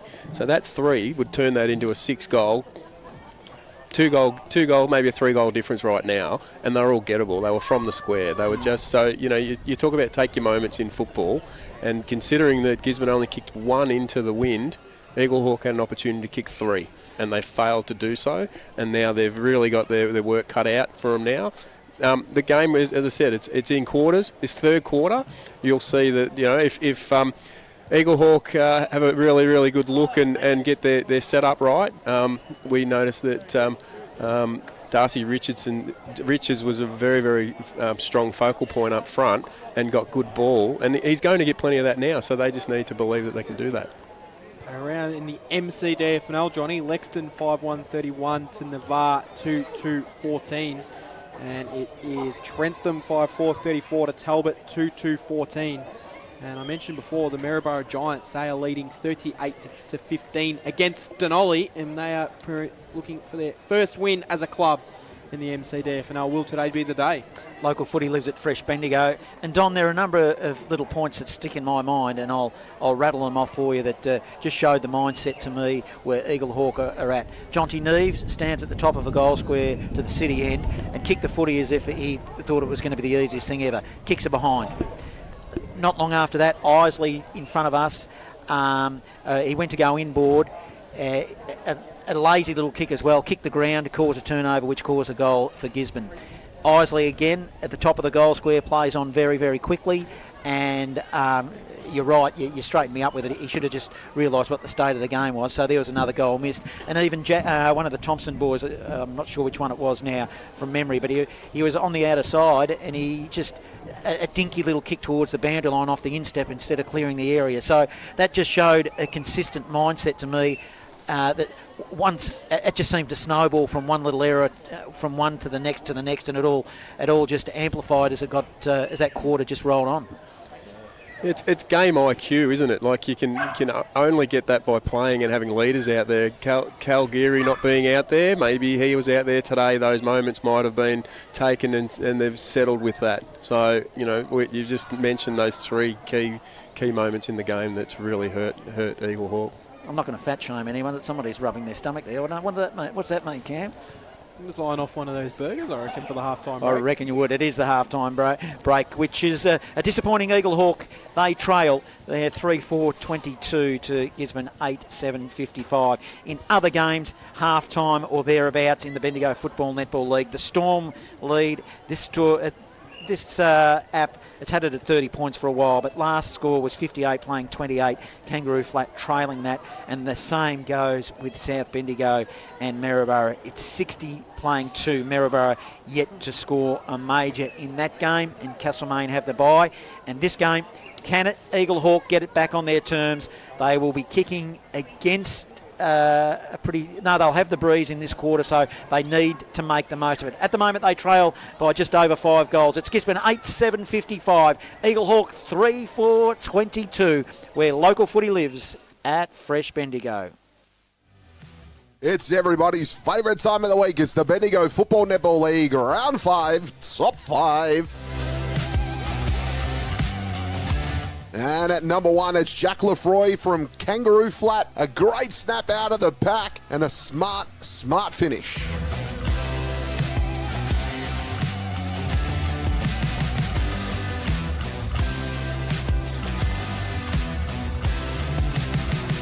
Number 2, it's Kyle Simons from Kangaroo Flat. In the right place at the right time. Ball fell in his lap and he finishes smartly.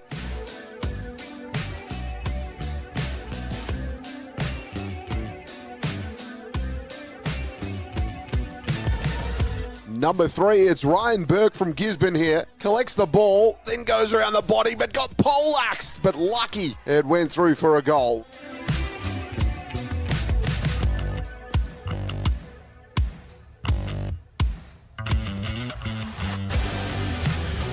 Number 4, it's Lachlan Gill from Strathfield Say. Smothered kick there, got it. Had to think quick and put it through the sticks.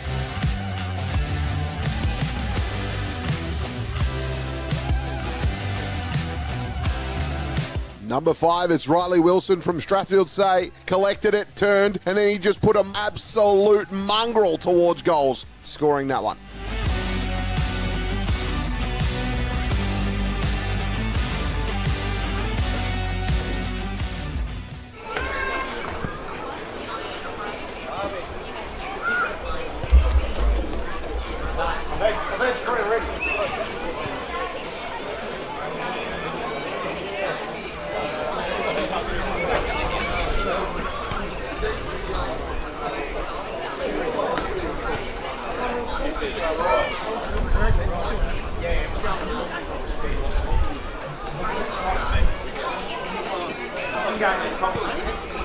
I'll just look after this. No, mate. I'm excited.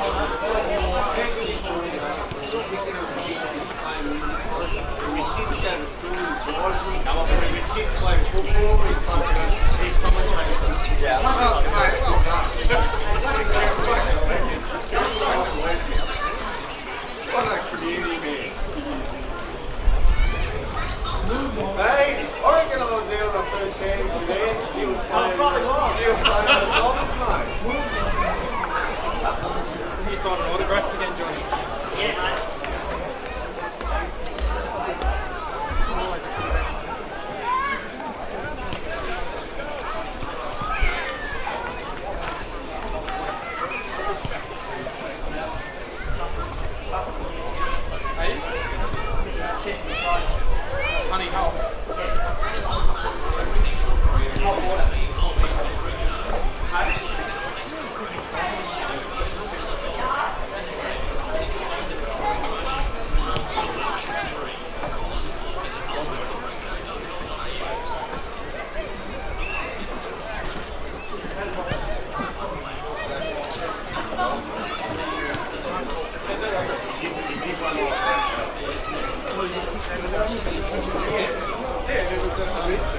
Trail 3-4-22 to Gisborne 8-7-55. John Hunter, Cam Power and Don Moran bringing you all the action here in the first week of a split round in round number 6 where local footy lives at Fresh Bendigo. In other games, Castlemaine haven't got one, they've got the bye. Golden Square and Sandhurst play next week in the second half of this round in the Ron Best Memorial Cup, and we will be at that game. But the here and now, the game's going on today. The last score we haven't been updated for a little while, but it was a 58-point margin to the Bloods out at Harry Trott Oval against Maryborough. Kangaroo Flat trailed by 30 points against the Storm out at Tannery Lane, where it's 9-4-58 to 4-4-28. And here at Gisborne, they are leading at famous Canterbury Park 8-7-55 to 3-4-22, where local footy lives at Fresh Bendigo. Half time at Elmore 6-3, trail Huntley 6-5, so a 2-point margin there. And also a report from Richard Jones that at half time it's now South 11-10 to 3 behinds, with Strubens has 4 goals to his name. Here it's 55 playing 22. Gisborne lead for the second half where local footy lives at Fresh Bendigo. Here's the powerhouse, Cam Power. Second half underway. Frost might have got first hands to it.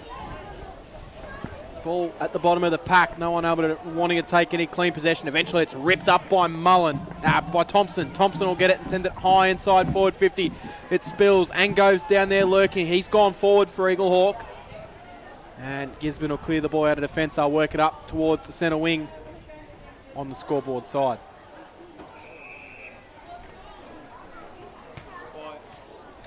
Umpire will ball it up on the outer side. You with us, Johnny? Yeah. I kept getting those bloody phone calls. Do you get them during the day? And I'm starting to get them on a Saturday as well now. We all know the ones we're talking about. As it's a bit of a lulling play clearly. As it'll be another stoppage on the outer side. Umpire circling. It's in the forward zone. So wasn't your mum calling? Or? No, they're trying to sell you stuff and, all that kind of stuff. That time to rubbish. Take it away, Cam. It's a bit of a lulling play. It's a stoppage. They don't know you very well. Why would they be ringing you? You haven't got anything. No, well, that's right. Well, Johnny still has his first dollar frame, doesn't he? Yeah, he does. It was a note too, Cam. You wouldn't even remember those days. You weren't even around. He's still got his pit pass that he still uses. Yes, and presents everywhere he goes. Ball up again. What is going on in the footy here? It's just been ball up, hit the bottom of the pack, roll up, we'll do it again. No, well, at the end of the day, this is the quarter that Eaglehawk should have put up. Just make a contest of it, keep the scores down, but they didn't do it.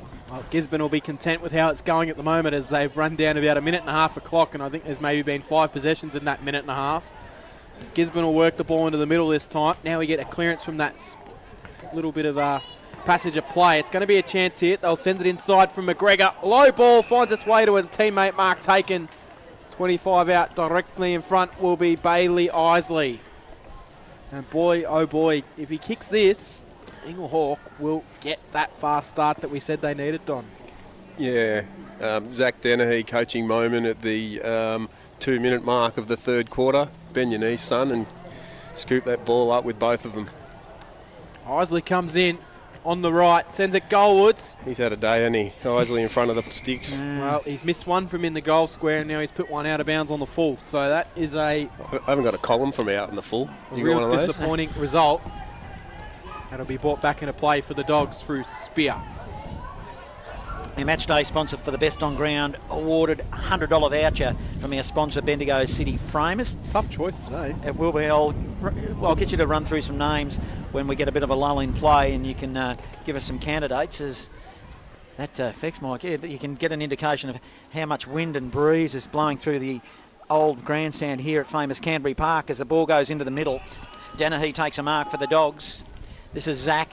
Spreads it wide to a vacant paddock out on the true centre wing position. Paddles in front of him nicely, Vescovi. Vescovi now works the ball and picks it up with one hand. Hard up against the boundary, inside forward 50. It was a poor kick. He was looking for Graham, but Langford of the Borough managed to get a fist in there and put it over the boundary line. And 50 out from the goals for the Dogs to the city end. We'll have a ball in.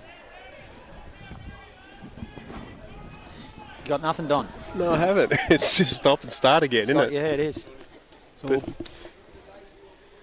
ball it in. But mentioned earlier, this is the quarter that it will be. Andrew Danahy's just bought a coffee. I've never seen him buy anything for anybody, and he's given Don Moran. You must be a club legend for that to happen. Must be. it is rare.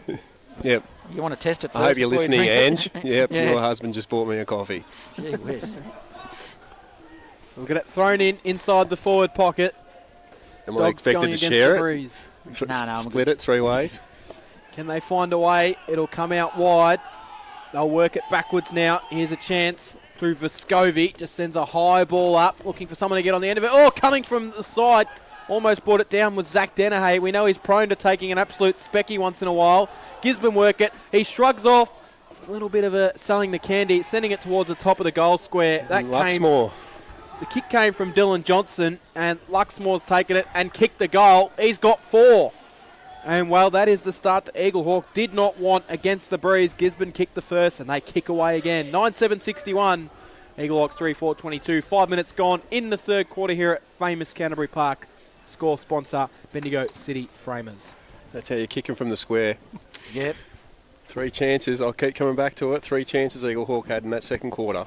Against the breeze, and he's got to be a candidate for our Match Day Best on Ground Sponsors Well, Award. he's got 4 now.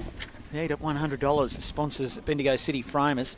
He's right in the frame, pardon the pun, as the ball comes back in the middle. So you mentioned other players. Brad Benaki's been amongst it, but Billy Evans has 2, so I'd love to see their stats. They're probably quite equal right now. Back in the middle. And what about the big ruckman, this man Frost, who's been dominant, jumped early, but he didn't win it.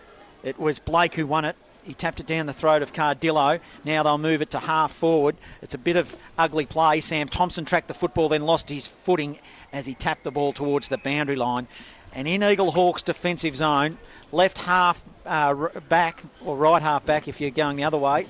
Did that make sense? 61 playing 22. The bottom line is they've got it in the forward zone again, the Dogs, and they look dangerous kicking to the city end. That they do. Eaglehawk, they desperately need one here. They'll work it through the middle of the ground. They'll look to go forward. Drop the ball there with Mullen. Umpire wave play on. Gisborne pick it up, bang it forward. Mark's taken by Thompson for Eaglehawk. Sam sends it wide to Bennett. Haven't called his name a lot today, Tom Bennett. Down the line he goes. Mark taken 60 from home for the Borough. They look to go into attack at the Eaglehawk Simpsons Road end of the ground. Joel Mullen, I think, has the ball. Mullen will send it short, and he'll find Darcy Richards. And, well, if someone's going to give Eaglehawk a spark, it's going to be this man, Richards Marks. But he'll have to kick it all of 55 metres, slight angle right-hand side. That baffles me a bit how he could just lead up as easy as that. Key forward, no one marking him, just let up. Turn that effects mic on again, and you can hear the wind just absolutely pumping through here. It's dropped a few degrees already. It's only going to get cooler, I reckon, in the next half an hour or so.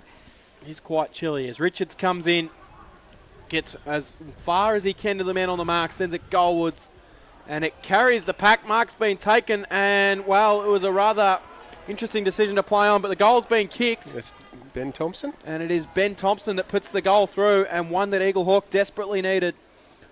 So they get goal number 4. 4-4-28, Gisborne 9-7-61. We've played 8 minutes in the third quarter here at famous Canterbury Park. Score sponsor, JB Re-Stumping. Always going to go left side of the post, and he was just unattended.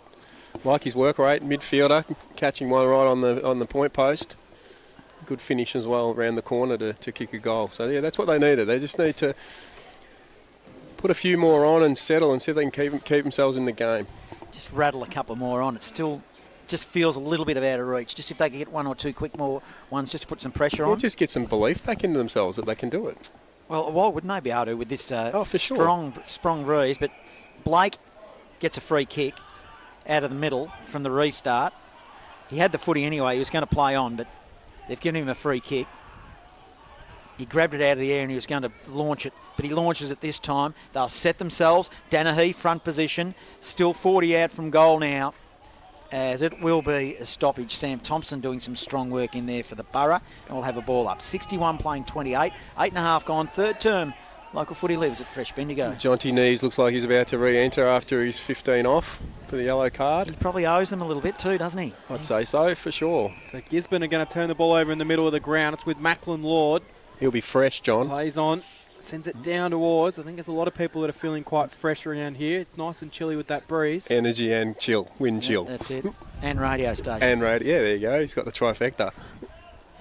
Well, local footy lives here at Fresh give him the Bendigo. Fresh We'll Award emphasise today. the word Yeah. fresh. The wind's coming through the effects mic, and the effects mic's not even on now. It's coming So through our mics.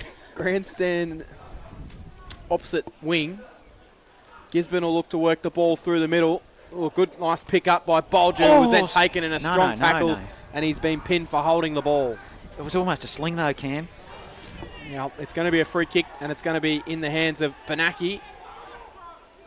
Right in the middle of famous Canterbury Park. He'll look to send a high ball inside forward 50. And, well, it almost carried an important touch in there from Holmes. It works out well for Eaglehawk. Oh, they fumble with it a little bit, though.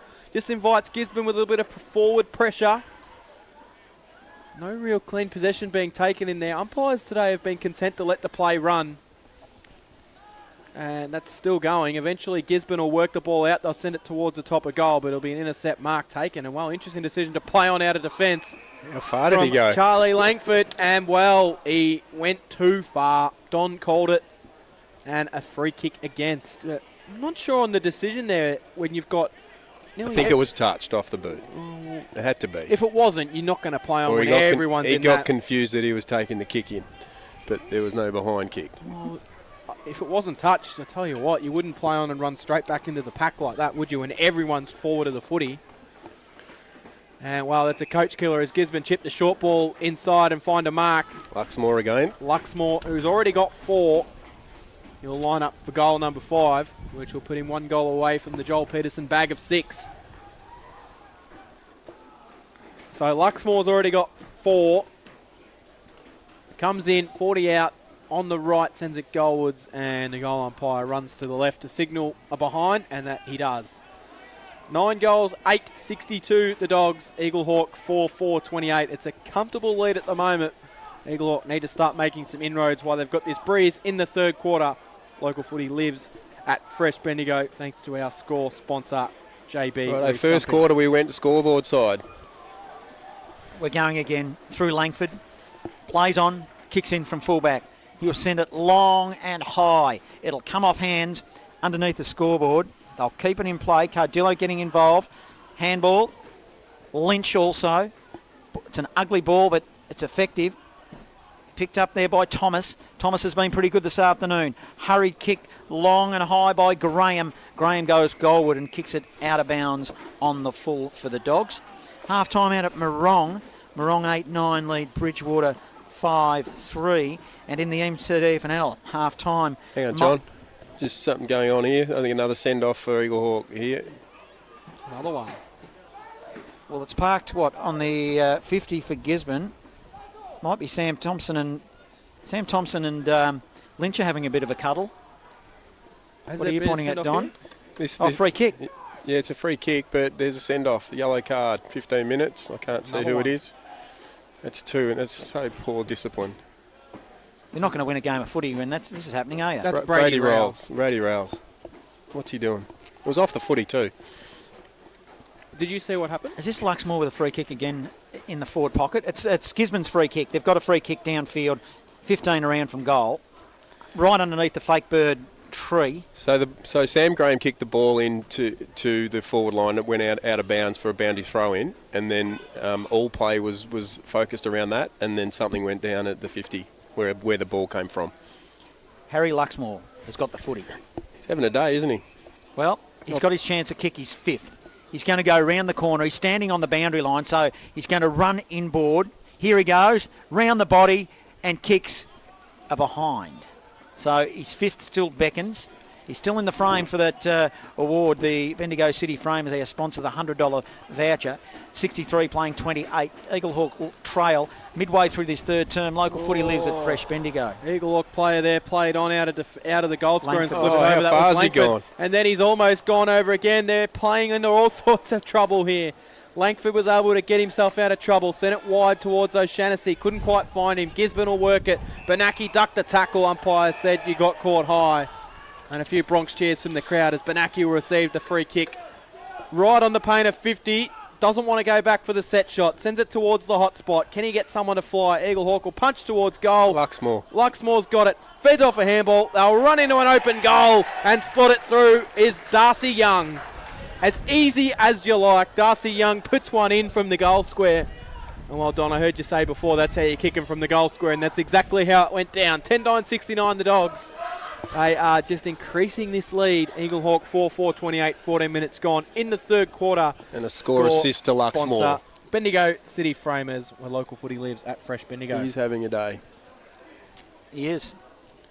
Considering how windy it is, he's a tall forward, and he's obviously been a bit of a focal point up forward, and he's kicked 4-2 now, so... I've gone from tipping an upset now to this could blow out with Gisborne having the... Who did you go for? I went for Eaglehawk. How's that going? Well, it was that pivotal moment we talked about, Don. It's not going well because Gisborne have got the breeze in the last quarter, so this could blow out now, particularly with their lack of discipline. Who was it that got sent off for that second yard? Brady Rouse. And he won't re-enter till the 28-minute mark. No, he won't. And now it's half-time at Maldon. Maldon 6-5-41. Trail Harcourt 9-8-62. Scores coming from Chris Bagley. Also Norm Jenkins, plus you've got him coming in as well, Cameron. So the MC finale alive and well out at Maldon as the ball's in the middle. The man that just kicked the previous goal, Young, gets his hands on the footy. They're sharing it around nicely again. As I'll go inside forward, shallow inside forward 50. Sam Thompson causes a turnover, handballs it to Madden. Madden hurriedly puts it on the boot. He'll put it in the path of Ronchieri, who's been quiet this afternoon, as Joel Mullen as well steps over the boundary line. And halfway between the wing and right half forward, in the forward of centre now for Eaglehawk. They haven't been there a lot in this third term. We'll have a ball up. Yeah, those scores in the MCDF now. Lexington 5-1-31, Navarre 3-5-23, turning into a good game. And out at Trentham, it is the Trentham Saints leading that game at half-time, 6-8-44 to Talbot, 4-2-26. Rush behind for Eaglehawk as that was all going on. They now go to 4-5-29. They trail Gisborne 10-9-69. And here's this man, the powerhouse Cam Power. So Gisborne have got it. Oh, it's an ordinary kick, and O'Brien's able to float in and take the intercept mark for Eaglehawk. O'Brien's got it. Hard up against the boundary line. Left-hand forward pocket, but the kick's just a real nothing kick, and Eaglehawk will turn it over as a floating mark over the back of the pack came from Elijah Burton. Burton will then clear the kick, and they'll look to go down that scoreboard side wing. That kick will come from Merritt. Big Matthew Merritt, and he's kicked it out of bounds on the full. And are we going with penalty free kick this weekend, Johnny? Yeah, I don't like that term, Cam, but you're the new breed, you're the younger breed. We'll go with penalty. Free kick, Eaglehawk. O'Shanassy for the Borough. Short pass forward, poor kick. Turnover. Kicks it straight to the opposition. What's going on with that again? It's Merritt. They're just doing what they like here, the Dogs. They're sharing it around. McKenna getting involved. Handball on the end of it now is Young. That was a bit of a poor disposal. He was looking for Danahy, who had to tap it over the boundary line for the Dogs. And underneath the scoreboard, we'll have another ball in. 30-point margin. The Dogs lead, 17 gone. Third term. Local footy lives at Fresh Bendigo. And fair to say, the sting has gone out of this one. Does feel that way. It's a 40-point margin. Still plenty of time if the Borough are good enough, but it just doesn't feel that way at the moment. Neves needs to get something back out of his day after spending the second quarter off the ground. Not to be a pessimist, that means it's someone that's negative, Cam, but we haven't had a close Bendigo footy league game for a little while now, have we? Like across the board, not only from a commentary point of view. Last week there was nothing. Does feel that way. Eaglehawk will work the ball through the middle. They'll send it inside from Holmes. Richards comes out, couldn't quite take it cleanly. Still there, those Richards. Ron Cherry's down there as well for Eaglehawk. Ball into the middle. Gisborne will have they work it through, but he was taken in a good tackle, Macklin Lord.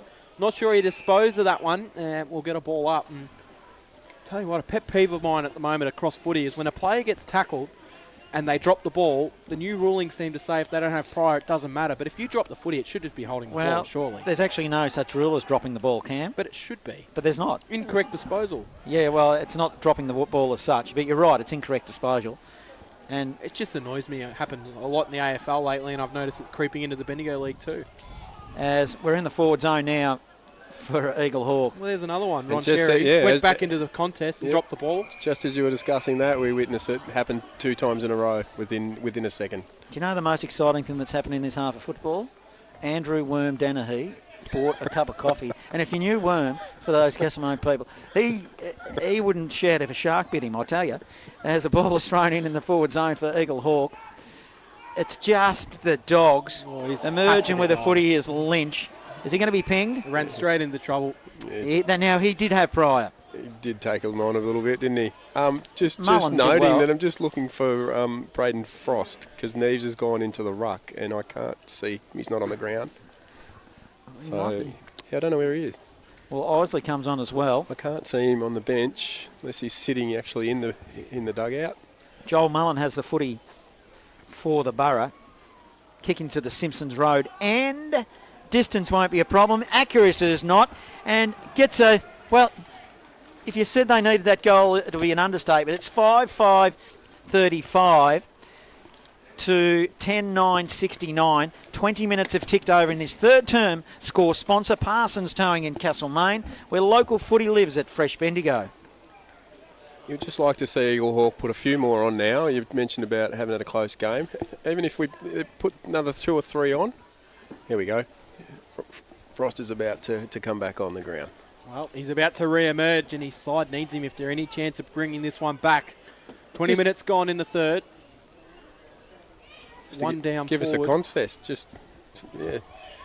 Bennett's worked the kick forward for Eaglehawk. Going through will be Benaki. He couldn't quite take clean possession, but he did well on the second effort. Feeds it back to Spear. Spear then chips into the middle of the ground. Oh, sat his teammate under it, and he did a great effort. That was Cadillo, who is going to get paid the mark or the free kick. Take your pick. Quickly fires off the handball to the runner. Spear straight through the middle of the ground, and look at that. All on his own inside forward 50 is Braden Blake. How that big fella can get himself that loose is a mystery. He chips it short and finds a teammate. He probably could have wheeled and gone a bit quicker there, but they're happy to slow things down. Top of the 50 now for Gisborne. They'll send into the hot spot, or the kick was on for Danahay. If it was there, he was all alone, but the kick just carries over the top. Eaglehawk get out of jail. It'll be in the hands of Jake O'Brien. O'Brien will go wide to O'Shannessy in the opposite back pocket, underneath the fake bird tree. Short pass forward. Roberts receives for the Borough. Roberts on his defensive arc of 50. He'll go back 25, so they're not really positive here with their movement. To Hanley. Hanley went short again, and he found Langford. Langford short pass back to Hanley. So they're over-possessing in the back line here. In fact, it's McGregor. McGregor now for the Borough. Beyond 50. Good clunker, I reckon, by Danahy. This is Jed. Jed Danahy now. Back inside forward 50, the pocket. He was looking for Zach Danahy, his brother. He just run underneath the footy. Sam Thompson, it was a turnover. Handball quickly. Langford. Oh, it's a turnover. Poor kick. He's kicked it straight to Brad Benaki of the Dogs, who was standing at 45 directly in front. And against a pretty strong breeze, he'll line them up. It was an interesting mode of play from Eaglehawk, wasn't it? The way that they just possessed the ball down back. Yeah. You know, if you want to make a game of it, you're kicking with the win. They opened the game up in the first quarter by kicking long, and they've decided to over-possess the footy this quarter. So Benaki takes set shot. They tried to hook in, hook out, hook in, hook out, and over-possessed, and he's kicked it to the top of the square. Front and centre roving. Oh, might have been Merritt who was in a perfect Rovers position and banged it on the boot. No, in fact, it was the man who kicked a goal 1 or 2 ago in Darcy Young, and just hurried his kick and put it out of bounds, and we'll have a ball in 15 around from goal. Did everything well other than kick it. He did. He was in the perfect spot for a rover. So he's thrown in inside the forward pocket. Trying to work his way through. Ben Thompson shrugged off the tackle and sent it forward, but I'm not sure what exactly the objective was there, and it's going to result in a goal for Zach Danahay. Try and describe that play for us, Donny. Did he look like he almost forgot what way he was going for a second then? Yeah, he burst out and then kept pushing to the goal line with no support though. Everyone was on their heels for Eaglehawk. He had no support, so it was unlucky that the outcome fell into Zach's hand and he managed to finish a goal. That's his third now. Yeah, 3 to Danahay, 11-9-75. It's back out to that 40-point margin. Eaglehawk 5-5-35, 24 gone in the third quarter. Score sponsor here is Parsons Towing in Castlemaine, where local footy lives at Fresh Bendigo. So Frost will go back in the ruck now for the Borough, but Blake has probably had his measure the last 3 quarters, I reckon. He's winning all the taps now. He's using his body to better advantage, I think, which he does on this occasion as well. Didn't quite get a clean swipe at it, but Lakey at hands and knees dives in after the footy. We'll have a stoppage. Just forward of centre, Gisborne in attack. They lead this one easy. It's a 40-point margin. 24 gone third term. Local footy lives at Fresh Bendigo. So ball up. Ball comes down and ball will go back up again. A quick ball up from umpire Dean Goodrich. Break worked his way around and he might have wrapped up Frost a little bit, and he did. So free kick to Frost. Probably been Eaglehawk's best, I'd say, Don. Yeah. In the centre of the ground. He'll bang a high ball inside forward. 50, big fly from Thompson, and he takes the mark. 50 out from home. That was a nice grab, something to try and get the crowd up and about here at famous Canterbury Park. They haven't had a lot, have they, really? Eaglehawk, looking down the list, it's pretty difficult to pick, Don, to be honest. Yeah, Billy Evans has battled really hard, but I'd say that his work and his effort so far has been nullified by Brad Bernacki. They're probably cancelling one another out. So Ben Thompson, who's already got one this quarter, and, well, he's not even going to add a behind to his tally because it's out of bounds on the full. You mentioned about not having a tally for out of bounds on the full. There's been a few this quarter, Don. Yes. So Gisborne will bring the ball back into play. They'll clear it down the scoreboard side wing. So they moved it. They looked to move it to the other side through Danahy. Short pass. It's okay. It's Normington. He's got it on left half-back. Doesn't know where to go. Close to nearly being 50. Restricted zone, was it? Yeah, yep. But it's on the wing. McKenna, he grabbed the footy. He's got a player breaking for him now. Vescovi getting involved. Bernacki ran on, received a handball and will go goalward. Bouncing footy. Oh, I might give him the benefit of the doubt. He might have been looking for Luxmore as the ball is rushed for a minor score. Takes it to 41 points, 26 gone. Third term local footy lives at Fresh Bendigo. Eaglehawk waste no time bringing the ball back into play. They'll find its way to Frost, who's 50 out from goal. Back pocket. Eaglehawk 10 end of the ground. Grandstand side. It is an awkward kicking action, isn't it? Someone mentioned earlier. He sends it down. Fly from Neves, unable to take it. Danahay goes through. That's of the Jed variety. And ball will go out of bounds for a boundary throw in right in front of our broadcast position, right in front of the grandstand, which is casting a shadow of shade onto the ground. The rest of the ground is bathed in sunshine, but it is quite chilly as the boundary umpire throws the ball into play. Blake won it down. Cadillo went through, was tackled by Bennett, and then slammed into the ground. All fair, though, and we'll get a ball up. By Goodrich, right in front of us. Blake, well, it was won by Frost on that occasion, but Cardillo picked it up, then handballed it to Graham of the Dogs. Graham has kicked it out of bounds on the full as he went forward. And Langford, I'll use your term, will get a penalty-free kick, Cam, as much as it doesn't really excite me. See, Langford's looking to go to the other side of the ground, but now decides to play on. He dumps it down the line. They'll set themselves. He's kicked it to a contest. Isley got his hands on the footy for the Borough. Couldn't quite collect. He's got support through Thompson, but it will be a turnover. Moving it nicely on the end of a handball. Now the Dogs. Lynch getting involved. We'll put it in the path by hand to Johnson. Tries to tap it to the outer side wing. He can't. And then it's another turnover. Picked up there by the Borough. Goes forward through Thompson. Inside forward 50. They're 30 out from goal. Brereton did nicely. He handballed it for Scovey, and they've just moved it to Sam Graham on left half-back, and he'll kick it down the line. Are you sleeping over there, Cam, are you? As the ball goes inside forward 50. I went for the old sneaky change, and he was on Tinder or something. I don't know what he was doing, Don. I think he's trying to stay warm. Was he? Yeah. Well, that'll be one way to do it. Trying to get some MCDFNL scores come through, because it might be the day of the Giants, John.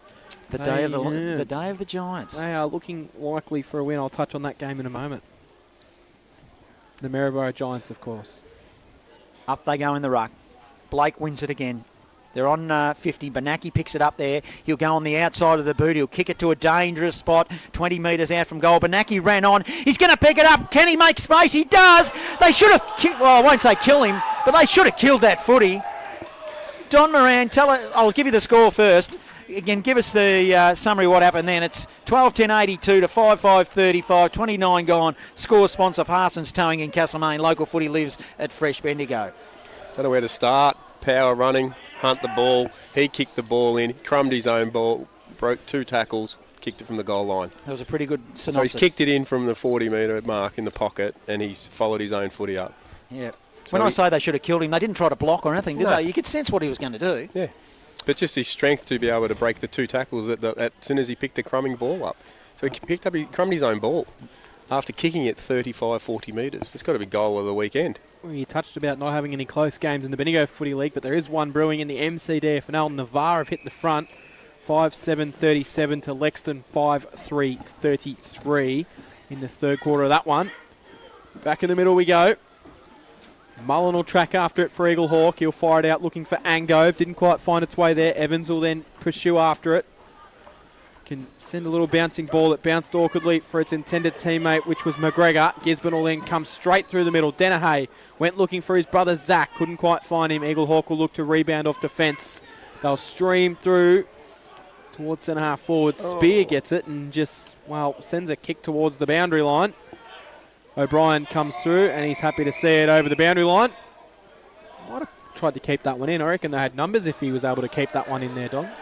Well, you start talking about the quarter that should have been, is that they've played a third quarter like they should have played their second.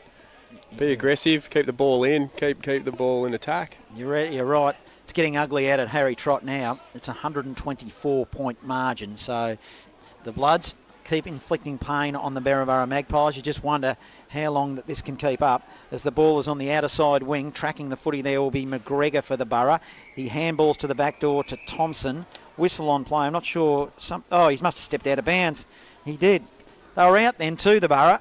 So true centre wing, outer side. It'll be a ball in. It'll be Frost of the Borough versus Blake. The ball bounced, in fact. It was a poor throw in. The umpire let play go on, but it's now a free kick to the Borough to Frost. The big ruckman sends it in the direction of the forward pocket where Darcy Richards overran the footy. Brereton as well getting involved. Picked up by Thompson. Thompson to Isley by hand. He'll kick it to the top of the square. He'll be looking at Neves. Running on the football there for the Borough. Did well was McGregor. And they finally slot one to the Simpsons Road end and take it to 6-5-41. 12-10-82 Dogs. 32 minutes gone. Third term score. Sponsor JB Re-Stumping. Local footy lives at Fresh Bendigo. I touched on the day of the Giants before. A three-quarter time score. Maryborough Giants 11-8-74. Denali 3-3-21. So the Giants are looking likely to be on the board unless Denali can pull a rabbit out of the hat in that last quarter in the MCDFNL. Well, there's plenty out there. There is. 79 playing 35 out at the Storm. The Storm lead Kangaroo Flat as well. You got a Harcourt Malden score there, Johnny? Got a couple of people listening looking for a score. Yes. No, I haven't. Let me get back to you. I'll take it on advisement. Gisborne worked the ball forward.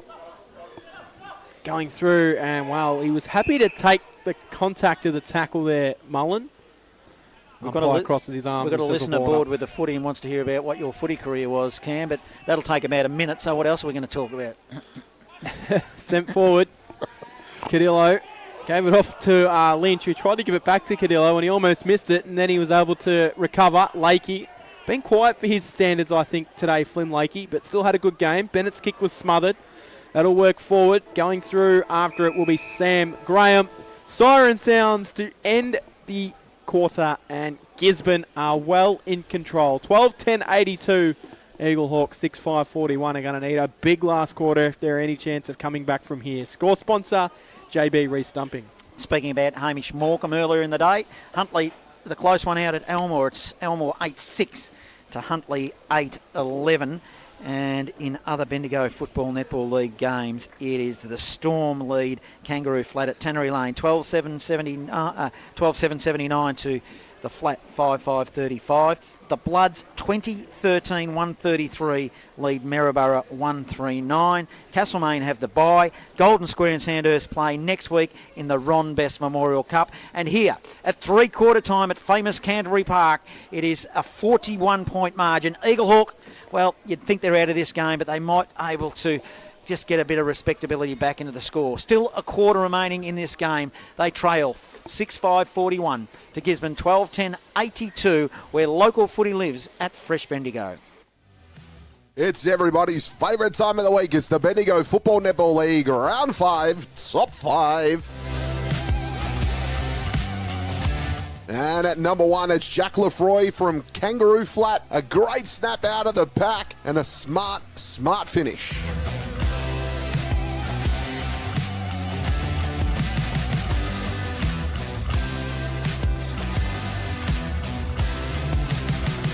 Number 2, it's Kyle Simons from Kangaroo Flat. In the right place at the right time. Ball fell in his lap and he finishes smartly.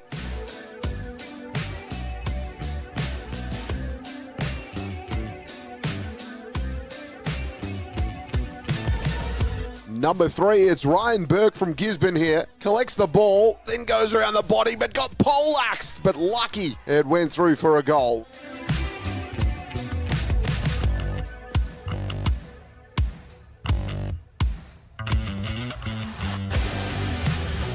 Number 4, it's Lachlan Gill from Strathfield Say. Smothered kick there, got it, had to think quick and put it through the sticks.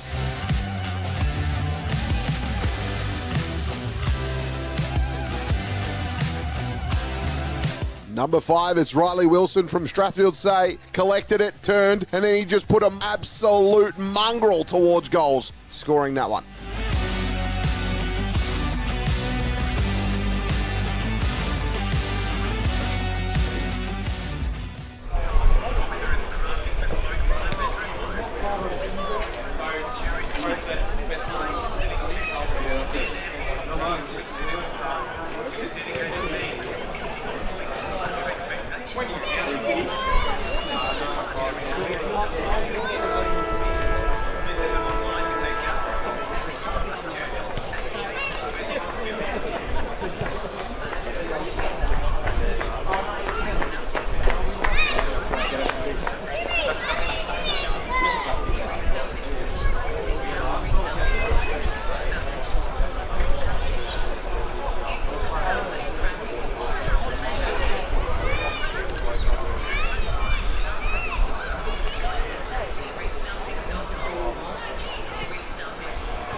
The Powerhouse Cam Power and Don Moran bringing you all the action. Out at Tannery Lane, it is the Storm 12-7-79, Kangaroo Flat 5-5-35, South Bendigo at Harry Trott 21-14, 140 against Maryborough 1-5-11, and here a 41-point margin. It's Eaglehawk trailing where local footy lives at Fresh Bendigo. We've got our match day sponsor, Best On Ground Award, sponsored by Bendigo City Framers. $100. Who have you got in the frame, Don Moran, for that award this afternoon? I blanket over quite a few of them, but yeah, I've liked the game of Harry Luxmore. So I think that fifth goal may come this quarter. He's kicked 4-2, I think, at this, and it is this time in the game. So at the moment, I think he's fairly close. Brad Benacki came into it a fair bit into that quarter. Braden Blake's starting to get on top of Frost, so I liked his quarter. Sam Graham's been solid, but Finn Lakey, he's just disappeared a little bit. Started really well, so they're probably the ones in the running at the moment for Gisborne, if it goes that way. Wow, Eaglehawk too, from their perspective, tough job picking some best players. I think we mentioned Billy Evans, but he was quiet in that quarter as well. But there's no real consistent performers. Langford down back, I suppose, but he's just been inundated by defensive ball coming his way, so he's had no choice but to defend. So he's probably stuck out a little bit to me, but the rest, I don't know about it. Yeah. Goal kickers, Cam? We'll look at the goal kickers. You got nothing. A bit distracted. Harry Lockmore has got 4, as mentioned. Scanlon, Cadillo, 3 for Zach Dennehay. Darcy Young has got 1, as 2 for Pat McKenna. And for Eaglehawk, it is 2 to Darcy Richards, 1 to Joel Mullen, 1 to Jonty Neves, and 1 to Ben Thompson. Can they get back in this game, Don? I don't think so. They played that quarter with we love talking about advantage that a win gives you in a quarter, but their first quarter they took advantage of it, Eaglehawk, and the second quarter Gisborne took advantage of the win, but that quarter then Eaglehawk just didn't quite capitalise and get on top, and being a man down, Neves was been off, and then Brady Rouse, so 41-point margin here in favour of the Dogs to get the final quarter underway. Here's John Hunter. Mullen won it out of the middle from the ball up for Eaglehawk. Have they got a chance here? They're still at half forward. Ball is tumbled towards the boundary line, and it is a sloppy bit of play, and umpire, well, he let it go on, so it's a hurried kick by Evans out of the pack. Inside forward 50, shallow, running with the flight of the ball. Isley did well and took a finger tipper, probably too far out to score. Thanks to Richard Jones out at Harry Trott. South 21-14, 140 to Maryborough 1-5-11 as Isley kicked it long into the goal square and Blake took a good defensive mark for Gisborne. So Strubens has 7 for the Bloods, and Maryboroug's only goal came 19 minutes into the third with a running shot to Josh Britton. So a bit of a sad state of affairs again for the Maryborough Magpies. Well, you did mention how long will it go on. It's not a good thing for the league to have a side like that at the moment, unfortunately. Well, there's probably still a quarter to go, so that could get out to beyond 30 goals. Let's hope not. And Gisborne, they'll look to go forward. Lakey got it off to Benacki. Benacki sends it down the line in the directions of McKenna. McKenna worked his opponent under the ball illegally, so free kick will go the way of Eaglehawk. They'll chip the ball into the middle where they'll find Ben Thompson. Ben Thompson will then wheel and go inside forward 50, looking for Richards, but the kick was just shallow, and Gisborne were able to trap it. They'll look to work their way out of defence. It comes handball. Burton's in there. Elijah Burton. Turnover, though. Eaglehawk will get it. They'll wheel it towards Thompson. Thompson got punched away from behind. Taken by Dennehay. He'll clear it out of defence for the Dogs. Langford got his fist in there, but it spilled there to McKenna of the Dogs. He had a running teammate there in Chapano. Bouncing footy now. He gave it further afield to Scanlon. Scanlon then put it into the pocket. He was looking for Luxmore again, but it was picked up by the Borough, by Holmes. He goes down the middle, hits Bennett. Bennett will spread it to Angove. He's on the opposite side wing. Scoreboard side. Angove, he's been pretty quiet today.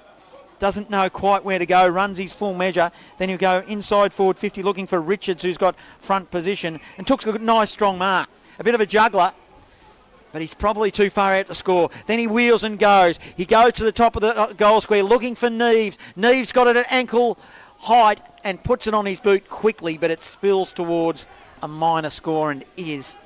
And that decreases the margin down to 40 points. 2.5 gone. Final term, local footy lives at Fresh Bendigo. So Gisborne will look to come down the grandstand side wing. They'll chip short and they'll find their way to McKenna. McKenna then wheels and goes into the middle of the ground. That's a really nice kick to find Spear. Spear's got it. Had Graham running past him. Decides to go that torpedo barrel inside forward 50. It looked good off the boot, but it didn't find its intended target.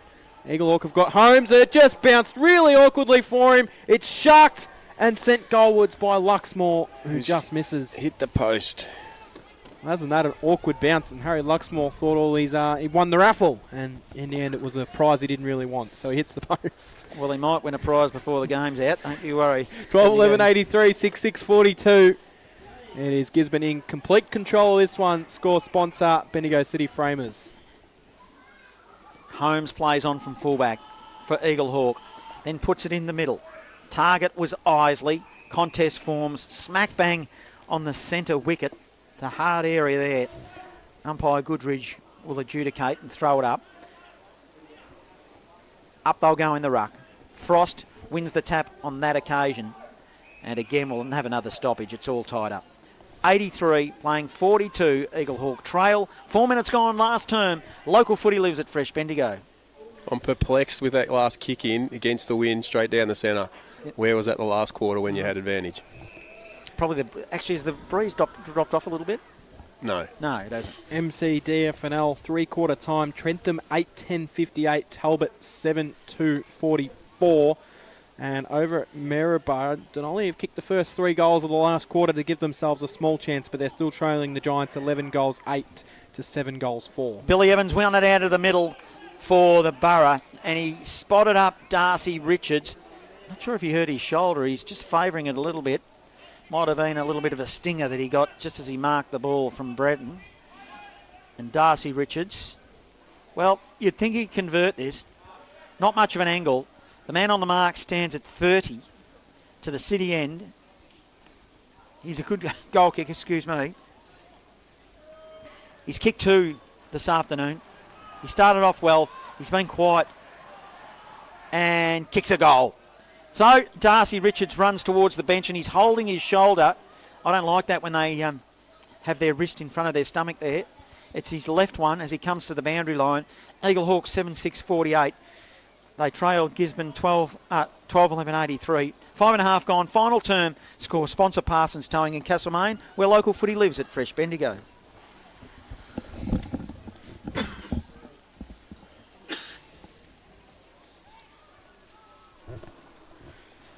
So we'll go back into the middle. Don's gone rogue on us here.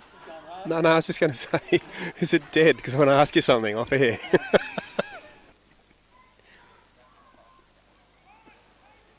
So Gisborne will have the ball in the middle of the ground. It's a run check. It's going to be in the hands of Scanlon. He'll send it inside forward 50 for the Dogs. Down there, no one able to take any clean possession. I'll put that on while I'm talking to myself as the Dogs will try and work the ball forward. No one able to take any clean possession inside the forward 50 and we'll have a ball up.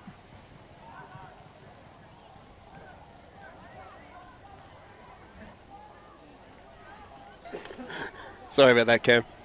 So Eaglehawk will work the ball out of the contest, but the kick's going to float towards the boundary line. Managed to hang in play. Gisborne will get it. They'll work it in board. Mark taken by a diving Jared Lynch. Long way from home. As the sun sets here at famous Canterbury Park, he'll send the high ball inside forward 50. Can he get a mark? Big fly. Couldn't quite bring it down. Roberts for Eaglehawk. Handballed to Thompson. Fended off. Then gave it off. O'Shannessy went for Frost. Missed him. Thompson had to go through. That was Sam. Ended up falling into the hands of Billy Evans. And now it's going to be a flying shot out of the pack, which is going to go out of bounds on the full. And it will be a free kick, which will go the way of the Borough. 48 playing 83. The Borough, a bit disappointing this afternoon as Langford plays on quickly. Jeez, he's wouldn't mind buying real estate off him. No, well, they're going to turn it over again. On the end of a handball is Benaki. He's directly in front and slams it through for a minor score. They liked it for a moment off the boot, but it just must have faded. So that takes it to 84, playing 48. 8 minutes gone. Final term, local footy lives at Fresh Bendigo. So the Borough will bring the ball back into play. Langford, down the line he goes. Frost, bought a contest. Thompson went through. Now it's going to be Frost again. Gisborne trying to go through is Scanlon. Couldn't quite take any clean possession. It's just a scrappy bit of play at the moment. Benaki burrowed his head. got it out wide. It came to Lynch. Lynch got it over the top to Graham. Then Graham gets it inside forward 50. They'll wheel and have a flying shot on goal, which will come from Merritt. And Matthew Merritt has put the goal through, his first of the afternoon. And the Dogs increase their lead here at famous Canterbury Park. And it is Gisborne 13 goals, 12-90. Eaglehawk 7-6-48. 9 minutes gone in the final term. It is all Bulldogs here, thanks to our score sponsor, Jason Westcott, builder where local footy lives at Fresh Bendigo. The scrambling ball, fumble after fumble, and Brad Benacki picks it up clean.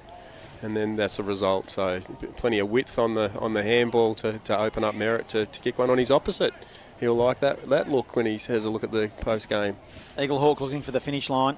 Probably the rest of us as well. It's just got that feel about it now, this game. Unfortunately, they'll be enjoying it though, the Dogs. They're going to win it again. They lead this game by 42 points, and the ball goes inside forward 50. The target is McKenna. He's one-on-one. Couldn't quite win it on that occasion, but he gets on the end of a handball. Then he decides to square it up. It's a raffle. It could have either been Benacki or Lakey. It was the latter, and Lakey, a very kickable shot here. He's directly in front, and he'll start his run up from 50. So the man on the mark, Holmes, starts at about 38. Let's see if he likes this prize. Let's see. Flynn Lakey to the Simpson Road end. Kids behind the goal square enjoying the footy. You can hear him in the effects, Mike, as Lakey kicks a goal. So Flynn Lakey, we don't see him kick a lot, but he's gone to the scoreboard this afternoon to take it to 14-12-96 to the Borough 7-6-48. 10 gone, final term. Score sponsor, JB Rees Stumping. Local footy lives at Fresh Bendigo. Sort of comment on Brad Benacki's work rate. He was the one that, once again, he picked up that loose ball, handballed off to Macklin Lord. Macklin Lord kicks it inside 50 to Paddy McKenna, and then Paddy McKenna picks up another crumb.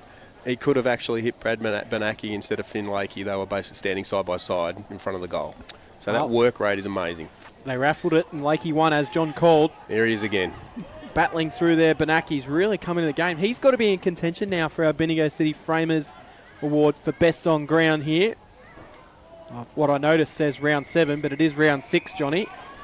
No, that's all right. It's round 6. We had a split round earlier in the year, so our numbering system got out of whack, but we'll fix that up. That's only just a minor issue. So thanks to our sponsor, Bendigo City terrific Framers. prize too, $100 voucher towards anything for frame-wise, so quite a good prize. So if you're lucky enough to get on the end of that, it's going to be a free kick where Eaglehawk's going to get a player on the end of a free kick, which will be Frost. That awkward action under the pump now. Let's see what he can do. Can Frost, can you give it to someone in a team that might lose by a margin like this? Because he's been very impressive. No, I don't think so. Well, the awkward action for Frost sends it goalwards, doesn't make the distance. Maybe if it had gone through, I might have been able to make a case for it, but it's off hands through for a minor score. 7-7-49. Playing Gisborne 14-12-96, 12 minutes gone. In the final quarter here at famous Canterbury Park, score sponsor is JB Rees Stumping. Not trying to influence anyone, but I'm a bit of a fan of giving the best players. I know, Benacki's been good all afternoon, and he's got another bite of the cherry here. But, when the game's here to be won, you've got a guy like Luxmore who's kicked 4 and probably could have kicked 6. Having said that, it's going to be difficult because he just keeps racking up the possessions. Lakey's getting involved as well, but they're just sharing it around now off half back. The ball was a hurried kick into the middle, and it will be a turnover. It's a long ball in now. The Borough looking for Frost. He was caught deep. Couldn't get his hands on the footy. Ball spills. Benacki picks it up for the Dogs. Handballed it straight to the opposition in Holmes. So the Borough will get a goal from a rare error from Brad Benacki. And I'm not sure, I'll give Holmes the benefit of the doubt whether he spotted up McGregor. But McGregor is going to have a shot at goal. I have seen him miss ones from in the goal square today, Eaglehawk. So don't want to go early on that one, John. It was definitely a helicopter entry, wasn't it, off the boot? But set shot. McGregor, poor kick. Poor kick, rushed it, didn't look like it off the boot. His approach was awful. And what else can I say about it is, well, the margin is now out to 46. And we've gone 13 minutes, halfway through this final term. Where's the kill button? The mercy law. Score sponsor Parsons Towing in Castlemaine. It does feel like it's probably been a little bit more than a 46-point margin, though. Since half-time, it has just been all Gisborne. Even against the Breeze, they've been able to find goals, and Eaglehawk just haven't been able to use it at all. In the middle, Benaki again on cue, takes the mark, sends it wide. O'Brien leads the chase for Eaglehawk. Far side of the ground. Ball hits the bottom of the pack. Umpires have been pretty content to let the play run today, which they've been pretty consistent with, which I don't mind, and I'll go out of the bounds for a boundary throw in. It's out of side. Long shadows cast now here at famous Canterbury Park. It's going to be a cool, crisp evening again. Not a cloud in the sky. As Benaki at the bottom of the pack tries to work it out and can't.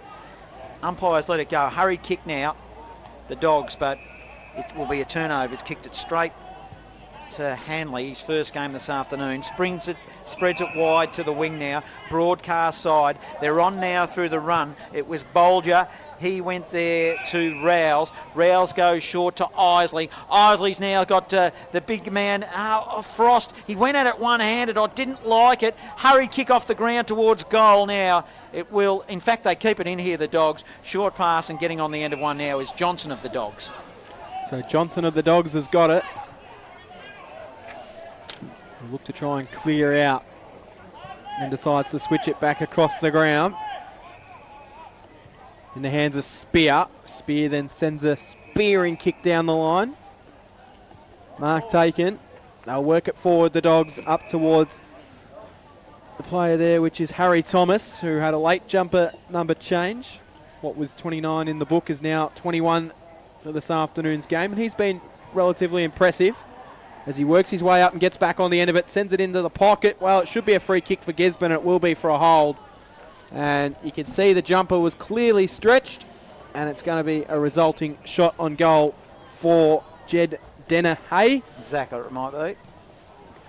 Zach Dennehay, sorry. Too many Dennehays out there. But it'll be Zach lining up for goal number 3. Thanks, Don. So Dennehay comes in, he goes the banana, and he sent it goalward through for a minor score. Probably could have gone back for the set shot. It was actually his 4th. Now he stays on 3. So what you're saying is you knew he was going to miss it? Yeah, I had a bit of an inkling. Eaglehawk will bring the ball back into play. They trail this game by 47 points. So sharing it around, ends up back in the defensive square with Langford. Langford now will play on. He'll send it wide to the outer side beyond 50. They'll set themselves. Holmes used his body nicely for the Borough and then marked it, then played on quickly. He kicks it to a 2-on-1. Angove was his target. Offering support running onto the football was McGregor. He's got the footy now. He goes one way then the other, but stepped over the line in the meantime. And across half forward, outer side, scoreboard, Eaglehawk in attack. It'll be a ball in 47-point margin. Dogs lead, 16.5 gone, final turn. Looking for the fast forward button. Yeah, it's got that feel about it, hasn't it? As Blake wins the tap for the Bulldogs to the front of the pack. It's now a hurried kick. Dogs have got possession. Outer side wing. Won by O'Shannessy. O'Shannessy goes inside forward 50. Dogs win it. It went from Lord to Shapano. Shapano put it around the body to the outer side wing, and we've got an Eaglehawk player in O'Shannessy down who might get a free kick for too high. He does. And on the outer side, O'Shannessy with the free kick for the two Blues.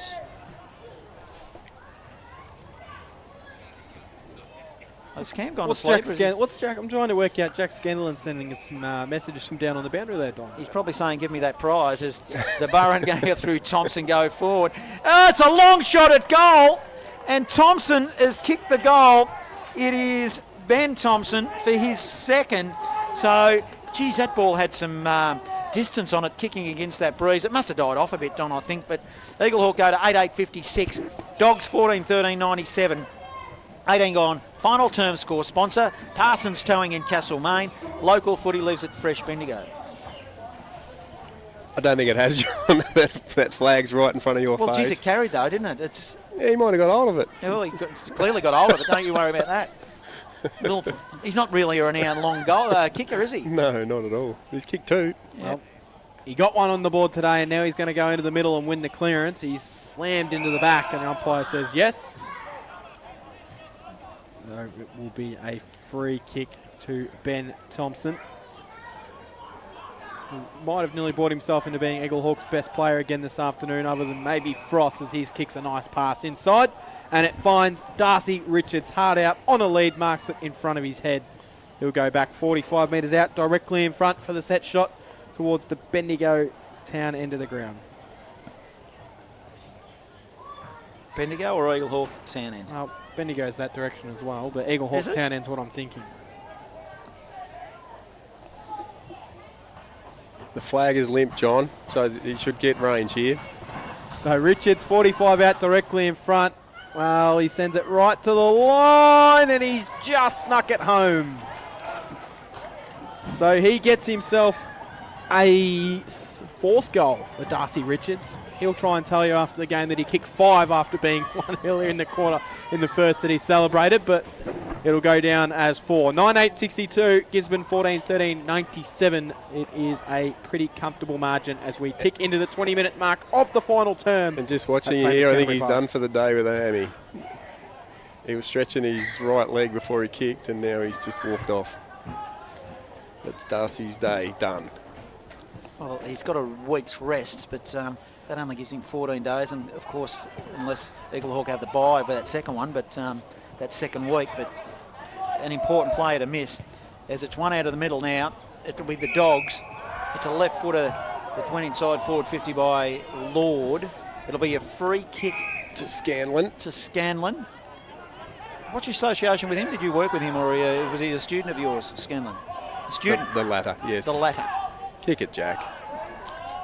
Well, it'd be a good kick from there, Don, I'll tell you, but he's going to put it to the top of the square, which I like. McKenna is the target. He's got 2-on-1. Langford did well. It'll be a hurried kick from defensive zone by Holmes. Didn't really look. At the back of the pack, Lord received. Goes around the body. There's 3 of them lining up. Oh, dropping a mark he should have taken there, I reckon, was Burke. It was too easy. He just was a little bit laconic at it, and it's going to cause a stoppage. And 49 out from the Dogs' goal. We're going to have a ball up. They could have raffled it. There's 3 of them there. McKenna would have had it for lunch if he had a shot at it. Scanlon doing the ruck work, getting involved as well. Now emerging with the footy, hurried kick from the pack. It's a poor kick. It was Neves. He kicked it straight to Lord. Lord will go corridor now. He's got a player breaking for him in Normington. Normington now, a low bullet ball, poor kick. Turnover. He's kicked it straight to the opposition, and it will be Langford again, who's been pretty good for the Borough. He has. Sort of had to be, hasn't he, really? He's had plenty of pressure and plenty of entries. He's had a lot of the ball, but he's also had 13 chances to kick the ball back into play as well. So being the kicker-innerer, is that what we're going with? Kicker-innerer. Designated kicker would be the word. There we go. That's why you get paid the big bucks to make the special comments, Don. Well, he is a school teacher, so He's up. Ball worked forward, right underneath the scoreboard, out of bounds for a boundary throw in. You need to rephrase the big bucks. If it's any consolation, Cam and I are getting paid exactly the same as you, Don. Well, he got a free coffee out of today. We didn't get that. No, we didn't get one of those today. Sponsors coffee. The Dennehy coffee. Donahue, yeah. It's not what you know, it's who you know as they work it forward. Ben Thompson in the middle. Can go off the handball to Holmes. Holmes sends a little low kick forward. Fighting hard down there is Roberts. Couldn't quite take any clean possession. Ball spills to the bottom of the pack, and we'll have a ball up again. 70 metres out from goal. See if we can get us out of this one, Johnny. Yeah, well, we've been waiting for the finish line, isn't it? It's that kind of game in the end, isn't it? Superb effort by Gisborne. I thought they might have been in trouble without Jack Reaper, but they've just covered him nicely. And they haven't had one real player that's stood up for him. It's just been across the board, which goes to a good structure, a good defensive structure. As it's a ball up, it's going to be a hold. Braden Blake to win the free kick. Probably what happens when a ruckman like Holmes has probably not got the height or the strength to go with him, so he gave away a free kick. Around the grounds, MCDFNL. 15 minutes into the last quarter, it is Trentham leading 9-13-67 to Talbot 7-5-47. Braden Blake goes short defensively to Vescovi. He goes short again to Graham. It was a poor kick, but he had time and space. Graham back by hand to Vescovi. Vescovi now to the outer side win to the Dogs. Good spot up to Thomas, who's been all right this afternoon as well. Shields his eyes from the sun. Thomas now goes to half forward. He's got a lead on. It was Johnson. It was just too severe for him. Causes a turnover now. They'll come back the other way here, the two Blues. Handball into the middle.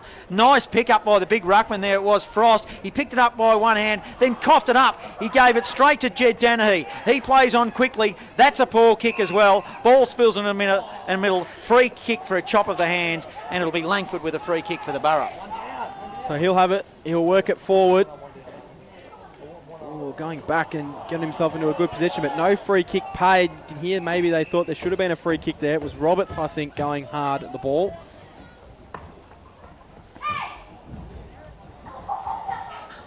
Blowouts in other games in the Bendigo Footy Netball Seems to be a League. common theme at the moment. Well, it's 140 playing 11 out at Harry Trott, the Bloods over Maryborough, and 119 playing 36, the Storm over Kangaroo Flat out at Tannery Lane. So not good. And it's 97 playing 62 here at famous Canterbury Park as the Dogs and Eaglehawk will work their way towards the finish. It's in the hands of Lakey, who's come into the game, working it down the line. Player taken possession and dropped the ball. As I mentioned earlier, it should be holding the ball, but it's not. As Johnny said, there is no rule called holding the ball. It's just should be dropping the ball, but let's move on. Eaglehawk work it. We'll turn it over across half whack. Got options in the middle of the ground if they want to go. Rouse is lurking. Really hasn't done anything since coming back on in after getting sent off in that third quarter. Rouse, unfortunately, disappointing for him. So Evans has got it in the middle of Canterbury Park. He'll go to that man, Rouse, who can come across the ground if he wants. Still screaming for it is Bolger. Eventually he's going to lead at him. Again, doesn't get used. They go long, and it's a really poor kick. It's going to be a mark to Danahy, and I think it's a block off the ball. Might have been against Spear, possibly. Thompson's going to take the free kick and then chip it into the pocket. And turnover City, where Gisborne will mark. They'll find Lakey, and he will look to come back through the middle. Cross half back. He just goes short laterally. Found Burke. Burke now a handball on. It went to Lord. Lord goes to the outer side now. Madden picks it up for the Borough. Handball over the top forward. Holmes receives. He'll go inside forward 50, looking to Neves. Neves had 2-on-1. Thompson gets involved. Handball wide. It was okay. It went to Bolger, who goes goalward. Go right to the line. And it's killed for a minor score. 9-9-63 the Borough. 14-13-97 Gisborne. 26 gone. Final turn. Local footy lives at Fresh Bendigo. We've made it a bit of a contest at least. I don't know, it's been a bit of a scrambly quarter, but Gizzy hasn't run away with it. Could have got ugly. I think Eaglehawk could take the credit out of it, not blowing out to a massive win in this final quarter. Scanlon goes through. They'll work it wide. They've got to run here if they want it, Gisborne. They do. They'll chip it short. Oh, kick didn't quite land into the intended Chapano. It was forced to work for it. Eaglehawk will come bustling through and will force a turnover 60 metres out from goal. Just butchering the footy going forward, aren't they, at the moment? They have every chance to hit up a forward. They've got plenty of them. Frost wins it down. Rouse went through, couldn't take it. Spills out, sent inside from Jared Lynch. Bouncing ball. Eaglehawk might be able to try and clear this one out. Oh, Langford probably could have gone the ball. Tried to bump, miscued. Eaglehawk will get it out wide. Going through, Evans picks it up. He's tackled as soon as he grabbed possession. And the umpire crosses his arms and says, I'll ball it up. Just inside forward 50 for the Bulldogs. 63 playing 97. Spilling out. It'll be Mullen who will clear his way out of the pressure, and then he'll just kick the ball hard up against the boundary. Thompson come out, took the mark. Might have been out of bounds, but umpire says no. Thompson claims the mark. He'll send it down the line. Good mark taken this one. Leading hard at the footy. That'll be Jonty Neves. Oh, he sidesteps one way, then he sidesteps the other. Tries to take on the tackle, he does. Handball's off to Evans. Evans will go towards the top of the goal square from 50 right to the... Well, Gisborne will have the numbers there to clear it. The siren will sound, and that will end the game. Full time here at famous Canterbury Park, and it is Gisborne 14-13-97 defeating Eaglehawk at their home ground 9-9-63. Well, Score sponsor Bendigo City Framers, local footy lives at Fresh Bendigo. well, you're getting excited towards the end of that game, Cam. It was looked like the mercy rule has been invoked. So impressive winners here this afternoon. It is Gisborne over Eaglehawk. In other scores, Morong, as they're coming through, Morong have kicked away against Bridgewater. So interesting result on this one, Cam. 17-11 Morong, 8-9. It's not over, I don't think, but that's a little bit of a surprise. I wouldn't have thought they would have got out by that much, would you? No, definitely not. No, so yeah, that's heading towards a big result out there. We'll bring you more scores as they come to hand. It is out in the Loddon Valley. Newbridge, we've got a final score coming through for that game. Newbridge 17-11, 1-1-3 have defeated Maiden Gully YCW. Big margin here, 3-7-25. And just waiting for final scores for the Bendigo Football Netball League. I'll give you the latest scores we've got. Final scores in at Tannery Lane. The Storm 18-11, 1-1-9 have defeated Kangaroo Flat 5-6-36. So disappointing game. That still in play. The Bloods 21-14, 140 have defeated Maryborough 1-5-11. Now our match day sponsor award, we will nominate our players, and we'll do our best to get that player up here just after the 5 o'clock break, Don. So who do you think that was the best player?